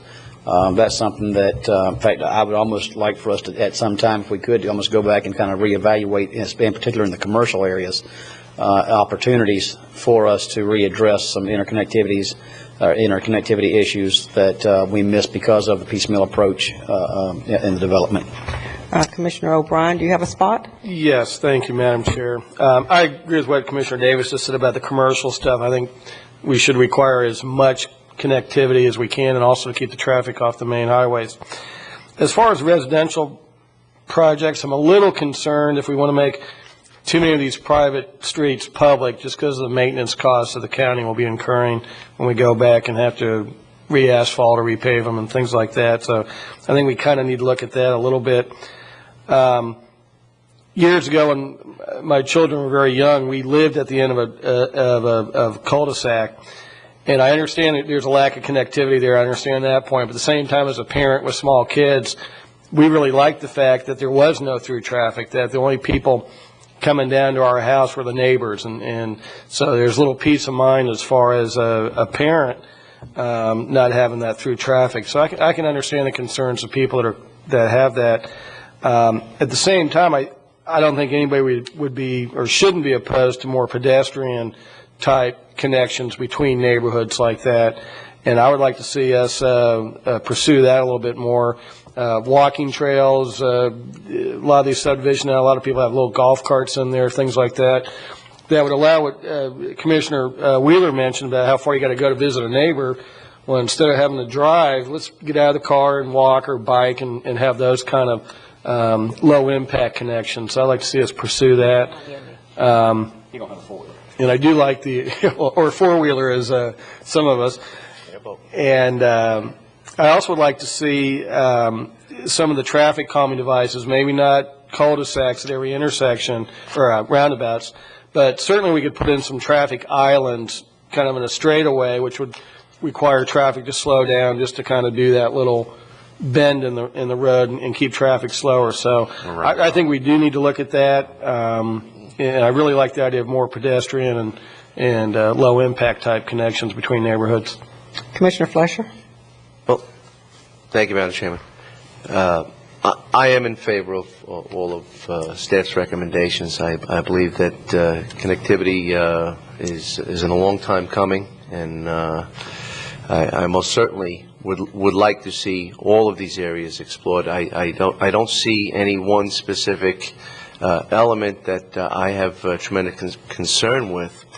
And it is very important. I don't believe that any of these issues support or take away from the possibility of growth. It's all about being well managed and positive growth, the delivery of emergency services, and being able to get the services to the community in the most appropriate fashion. And I don't believe that any one element should be precluded from the recommendations for staff to explore. Thank you for your work, staff, and we appreciate it. Any further addition? Just wanted to ask you all, based on those changes to consider, do you all want to direct staff to go ahead and draft regulations and move forward through the process? I think that would be appropriate. You all will see it after it goes to committee and so forth? Okay. Thank you. Well done. Yeah, thank you very much. Thank you. Very good. Very good. Emergency Services, approval of frequency reconfiguration agreement between the Indian River County and Nextel South Corporation, memorandum dated November 19, 2007, 303 to 343. Let's go do this. Okay. Good afternoon now. Afternoon it is. Afternoon, Commissioners. Brian Burkeen, Assistant Chief of Fire Rescue. What we have before you is a frequency reconfiguration agreement between Indian River County and Nextel South Corporation. Just give you a little bit of history on this. Back in the early 2000s, when the 800 megahertz radio system went into play, the FCC issued frequency bands to Indian River County and every public safety office across the nation. Subsequent to that, the Nextel Corporation got big, and they got frequencies sitting right next to ours. Nationwide, there's been conflicts between bleed-over interference between Nextel and the 800 megahertz radio users. So FCC entertained a lot of complaints, and subsequent to that, in 2004, they issued a resolution to the matter. The resolution is the Nextel has to, one way or the other, reconfigure their frequencies. So they chose to reconfigure our frequencies and incur the cost to do that. So this has been moving across the nation, started on the West Coast, and now it's on the East Coast. And they've done thousands of these. So what we have before you is a contract between us and them to the tune of approximately $908,000 that they will be paying us to replace or repair and retune our frequencies on the 800 megahertz system. So that's what's here before you. Just looking for your approval to do so. I'll accept a motion, please. I'll move to approve, Madam Chair. Any further discussion? This includes all of the county users on the 800 system, like mosquito control and some of the other. Let me clarify that. That is every user on our 800 system. Every school bus in the system has to have a radio replaced, not just retuned. So it's got some big financial impacts. So that's why Nextel is willing to front us the money to go ahead and do it. Right. Okay. This ain't going to make Nextel any worse, is it? I can't tell you that one. Make it more expensive. Yeah. Did you just sign that 2-year renewal contract, Commissioner? Okay. Any further discussion? All those in favor? Aye. Opposed? Passes. Thank you very much. Thank you very much. Utilities services. Grand Harbor Spoonville March Site Agreement for Utility Easement, memorandum dated November 14, 2007, pages 344 to 356. Move for approval, Madam Chair. Second. Any discussion? All those in favor? Aye. Thank you. Change order number 1 to SPS Contracting, Inc. for the force main replacement on CR 510 to A1A from El Paso Bridge UCP-2871, memorandum dated November 14, 2007, pages 357 and 360. Move approval. Have a Second. discussion? All those in favor? Aye. Opposed? Passes. Attorney's matters, agenda. Memorandum November 28, 2007, 361 to 363. Will? Commissioners, if you look at page 362 and 363, you'll see that the order of business on commission agenda is set out by ordinance. And we had a situation come up last week with Commissioner Fletcher's appointment of a planning commissioner, which did not require a vote since another section of the code directs him to make the appointment. And when I discussed it with the chairman after the meeting, she suggested that we might look into amending our agenda to include some provision for informational items, such as appointments not requiring consent, that could be put on or added to the agenda. So this is just asking for some direction as to whether you think that's a good idea, and if so, we'll investigate. And I asked the attorney to look at what other counties do in these types of situations. We haven't updated our agenda format, and if there's any part of the agenda format that you would think should be tweaked or looked at, I think now would be the time. And in addition, if I'm mistaken, even the school district has an information. I remember an informational agenda on the school district. Right, including travel and other. Yeah, I mean, it was all. And so does the city. Yeah. In fact, that would be probably the best place for authorization to travel. I think, as you commissioners may or may not be aware, we have a blanket authority to travel to Tallahassee on official business without approval. But at the same time, I think it would behoove the public as well as each commissioner here to know that if a commissioner goes to Tallahassee, it's just for information purposes, what it is and what business was conducted. I think that'd be very appropriate. I'll start at this end, Commissioner O'Brien. Pleasure. No, that's fine. I just wanted to ensure that it did not inhibit the delivery of information or the element of discussion, but if it was purely for those items that did not require a discussion or a vote, then I would fully support that. And we can always discuss. It just doesn't matter. And going back to the example that Mr. Collins cited was the item on the agenda a couple of weeks ago. I think that along with that, I can't think of any other item offhand where you don't need a vote or 3 commissioners don't rule. And I'm not a lawyer. I've talked with other lawyers, and I disagree with Mr. Collins' assessment of that particular ordinance. I think it's very, very clear that it says removal, and it states that the removal, that they will serve at the pleasure of the commission, as I said last time, and not commissioner. That being the case, he's our attorney, and I'm sure that this board agrees with Mr. Collins rather than myself. That being the case, I think that particular ordinance should be cleared up, and it should be brought back, and it should indicate that they serve at the pleasure of the commissioner, if that's the intent of this board. I think the way it is written now, I wouldn't care if the situation said that any appointment made by to this a board that we have be made by the President of the United States and the Congress. If it says they serve at the pleasure of an individual or another board, that's the pleasure they serve at, not just because they were appointed by that individual. And to me, that's just logic and common sense. I'm not a lawyer, but that's my take on it. So I think we need to go back and change that and make it clear as to the intent that this board would like to see it. Okay, I see how you, just a minute, please. I see how you wove that in. That's not what I have on the agenda. I realize that. Right, But that was but what do you think about what I have on the agenda? I agree with what you have on the agenda, but let me add, that was an But let's just, I just want that for the record. What do you, no, it's fine. I understand that. I just don't want to sway from what I have on the agenda. And I agree. Thank and that's you. No, I'm going to have my say. I'm sorry. Absolutely, but I just... Three votes here that tell me to shut up. No. Absolutely, I want you to have your say, but I just was trying to clarify what I had on the agenda. Go ahead. Do you have anything else to say? I just wanted that you stated I wove this in under this and it's not on the agenda. Mr. Collins wove that in when he gave the explanation as to why this was on the agenda, and that's why I commented on it. I thank you for your input. Thank you. Leslie? I'm thankful for input too. Okay.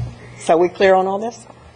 I think we should have an informational portion of the agenda, without a doubt. And as far as some housekeeping on that, we've got, just as long as it doesn't say that the other two positions on the P&Z, those are clearly, I think, political and require 3 votes for the at-large position. But I feel... Anytime you have to interpret 2 provisions of the ordinance together to make sense, it's always better to clarify the 2 rather than try and construe them to make sense. Yeah, I agree. Okay, so do you have direction or do you need a motion? No, I moved we have an informational portion of the agenda. And I'll Thank second you. that. Oh, great. All those in favor? Aye. Passes. Thank you very much. Mr. Johnson. Oh, yes, sorry.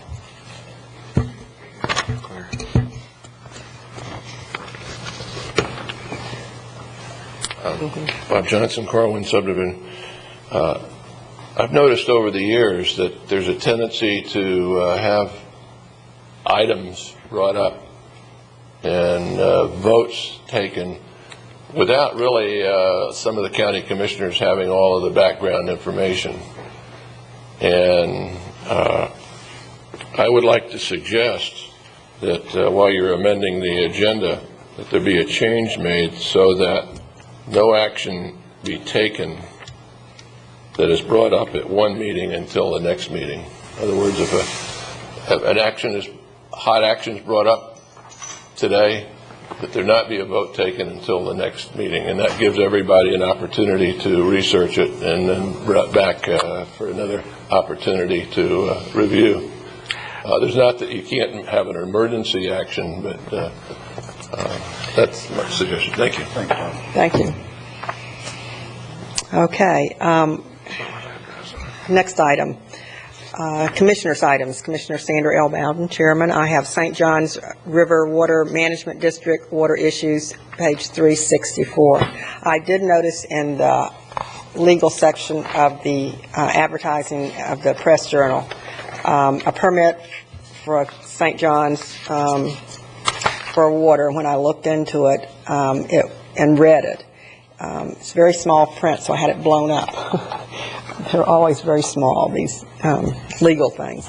But no one seemed to have too much information on it, other than, as I read it, it's groundwater from the Florida aquifer. And I have concerns about that. I've read the Press Journal today, so I know other people have weighed in on this. But I understand what I read, and this is, the permitting is for that. And I think that the projects should be fully assessed, and we need to demonstrate the need for this, and finding that there's no impact on agricultural lands or the community. And I'm talking about no adverse effects. And I just, for common sense, think that we ought to slow down and know what we're doing here. Everybody just cannot start digging. We've got to have some, complete understanding of what's going on. And so I asked staff to look into this because this was a time-sensitive issue. Our letter was written, Mr. Baird. You want to weigh in here? Yes. We think that water is one of the biggest issues facing the nation, and especially Florida.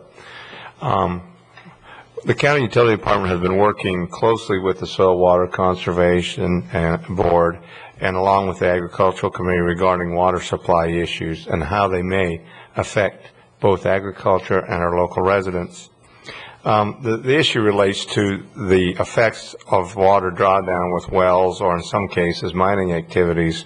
Additionally, when the county did their North County water plant expansion, considerable effort was made to evaluate data regarding existing groundwater so that we didn't affect wells. We even filed a Cloud Grove, we filed against that, concerned about water issues. This just doesn't touch our county. You have to look at the other counties like Brevard, St. Lucie. They all affect our water supply. Palm Bay could affect our water supply greatly. Because of this, I prepared a letter of concern regarding the Cairns and the Sanco Group mines. And we sent a letter of concern to St. John's, so that the same data would be done, and that would force them to demonstrate no adverse impacts on the local groundwater supply. If the commission didn't want those to go out, you could always ask me to rescind my letter, but based on prior motions by this commission and prior concerns that you have had, we did that, and I think that we'll probably, I think you suggested in many times that we may do it in the future in other mines. Commissioner Wheeler? I agree with what Joe's done in the direction that you suggested, and I appreciate you bringing this forward. I didn't see the legal notice in the paper, and I think you're both right on target. I think water is a situation, and I think that also I don't think Indian River County wants to become the sand mining capital of Florida. Mr. Davis? No, that's being in the agriculture industry, that this large volumes of water and that much moving around does concern us. I think we ought to at least make sure that the St. John's knows what they're doing to us whenever people are requesting these.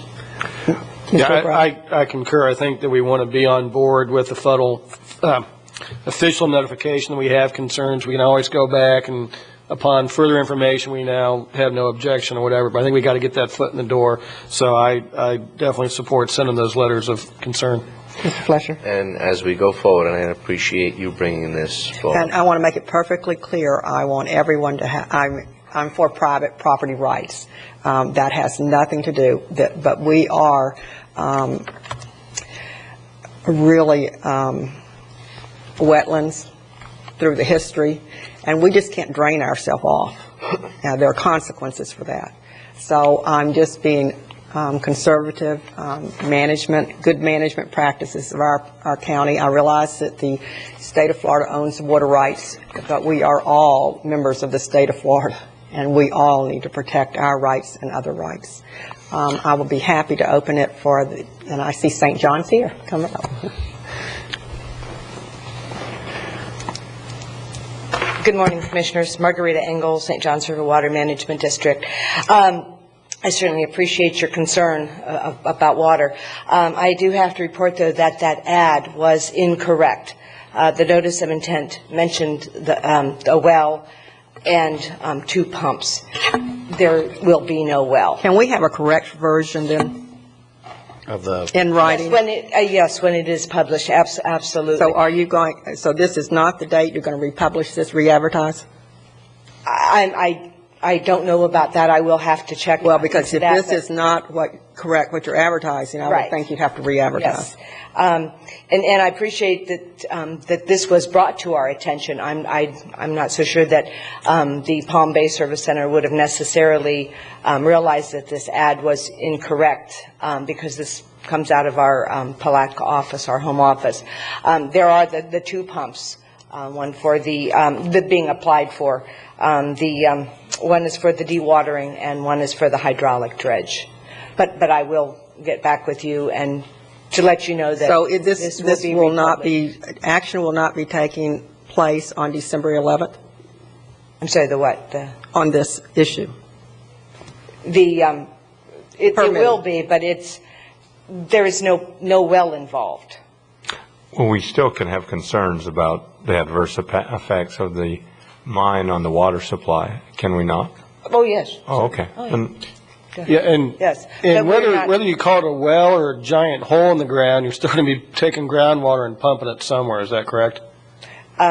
Yes. Yes, okay. Yes. So I think that's our concern. Right. Okay. Mhm. It And may that not certainly be an is- 8-inch sleeve as a well taking groundwater, going to be a 80-acre hole in the ground taking well water or groundwater It's out. for dewatering, yes, there's a Right, pump for and- the dewatering, correct. Exactly. So the question is, where's that dewatering water going? 2.37 million gallons of water a day is a big chunk of water to be dewatering. Those are our concerns. And for how many years? I think it says 3. It's 3 or 4. Well, it's usually 4 or 5, isn't it? This notice says 3.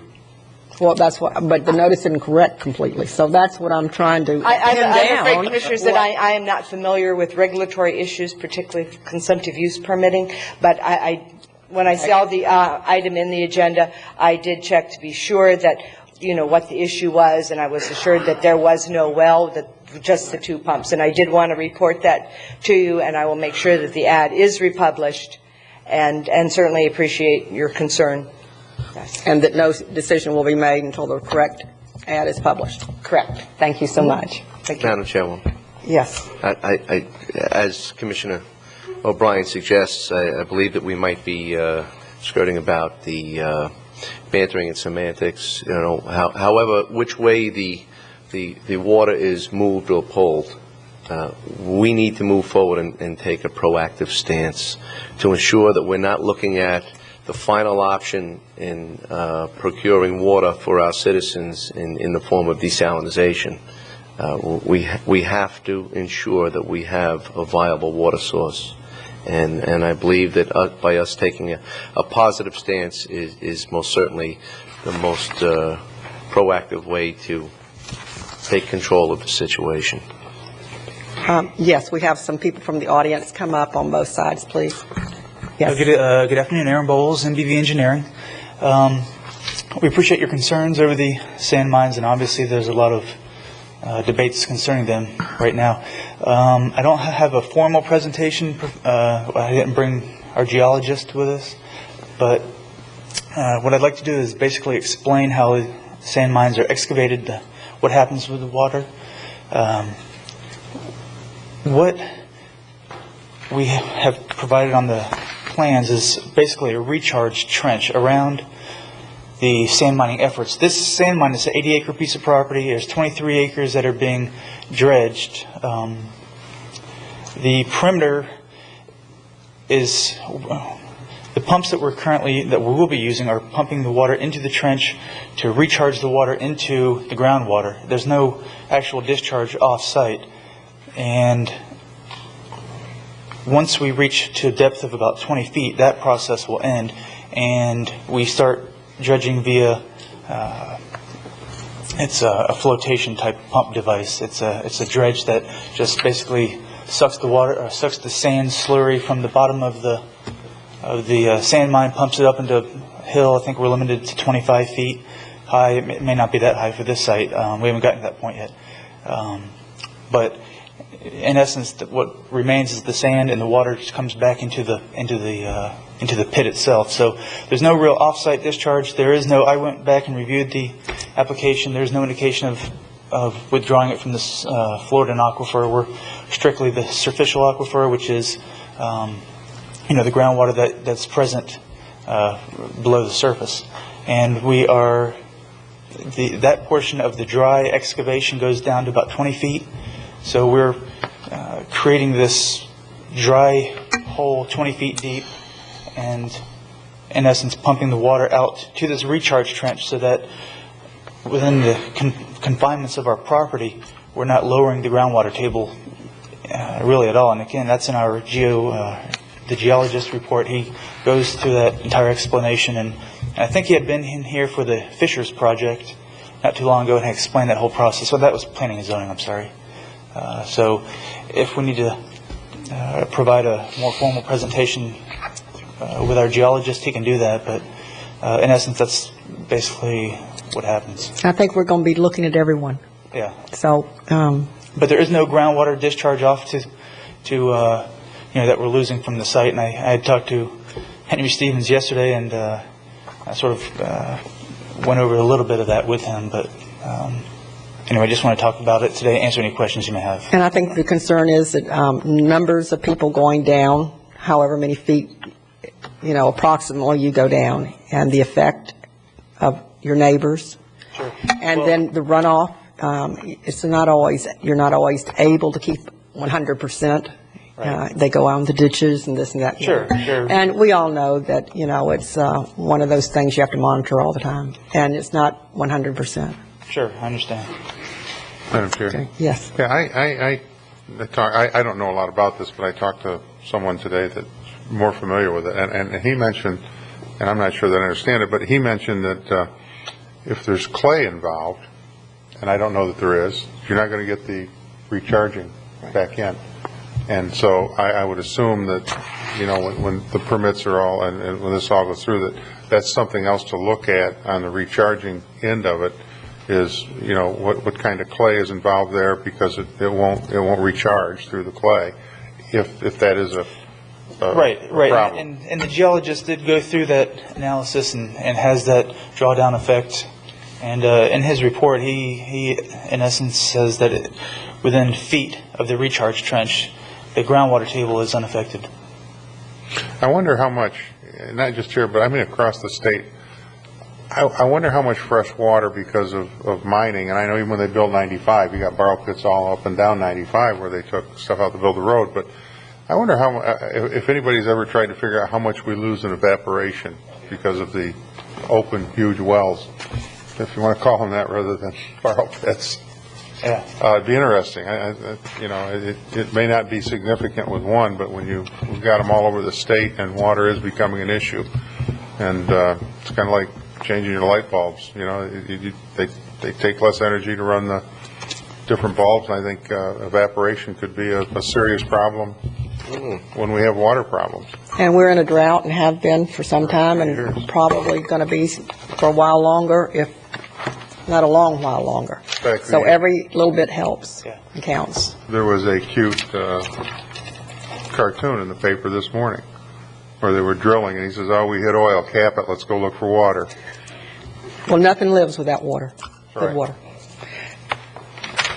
Trips in Vero Beach. It'll probably add to either your or staff's background work, but it's my understanding from St. John's, when they get an application for consumptive use, you can be notified. And I think that it would be great to have the county get on the mailing list. I think we are now. So as soon as they get that application, then you can review it for comments to St. John's at a later time. Thank you. Yes, both the attorney's office and our office are doing that. Anyone else? Did you want to talk? Good afternoon. Joseph Paladin, President of Black Swan Consulting. As you know, I'm involved in some of the local mining issues. When we submit our paperwork to the county, we submit a full hydrology report from a certified hydrologist. And that's quite extensive, to a point of where he identifies the procedures we use, and if the aquifer is affected in any way, and if the surrounding properties are affected in any way, and if it affects any wetlands that are nearby. So that extensive report is part of your review. And that's going to have to be made a part of any presentation that comes forward, I think. And any negativity that's there should be addressed before, the permit's granted. Okay, thank you. Any further discussion? Okay, I think staff understands the letter stands. Thank you. Commissioner Davis, you have, Vice Chairman, request for a resolution of support to be drafted for continuation of the Indian River Lagoon Blue Way Project Memorandum, November 28th, 07, 365 to 374. Yes, ma'am, and I think I provided enough backup on this from Troy Rice and the Blue Way program. I don't want to beat this to death. It's just a resolution asking for the Indian River Blue Way and the Florida Forever project. Do I have a motion? So therefore, I move that we draft the resolution and send to Tallahassee. Second.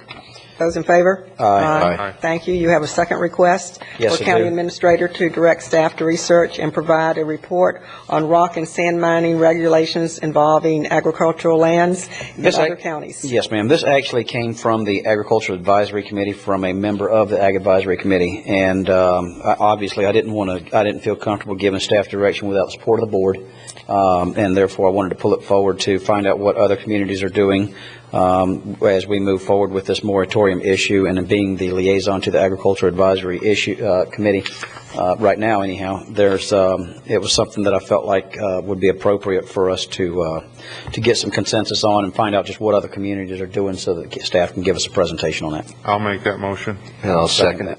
Could we include the lawsuit, the federal lawsuit in South Florida too? I wanted to Part of that? Yeah, absolutely. It's a part. Absolutely, it's part of whatever. A total look into Just basically, this is an issue that we're not alone, and we're not the first. And so I think we have the opportunity to learn a lot. And Do you have a time frame on that? As soon as possible? Can we have staff look at that, and maybe Nick's again to come back with a time frame and get a little our more next specific what advisory you're looking. committee meeting, I believe, is actually in January. And Maybe go through there and then here? Yes, and I'd like perhaps that presentation, if, I don't mind if we give it twice, but I certainly would like that presentation at the Ag Advisory Committee meeting also. All right. Second, Madam Chairman. All those in favor? Aye. Opposed? Passes. Thank you. Any other further business? If not, we adjourn this meeting.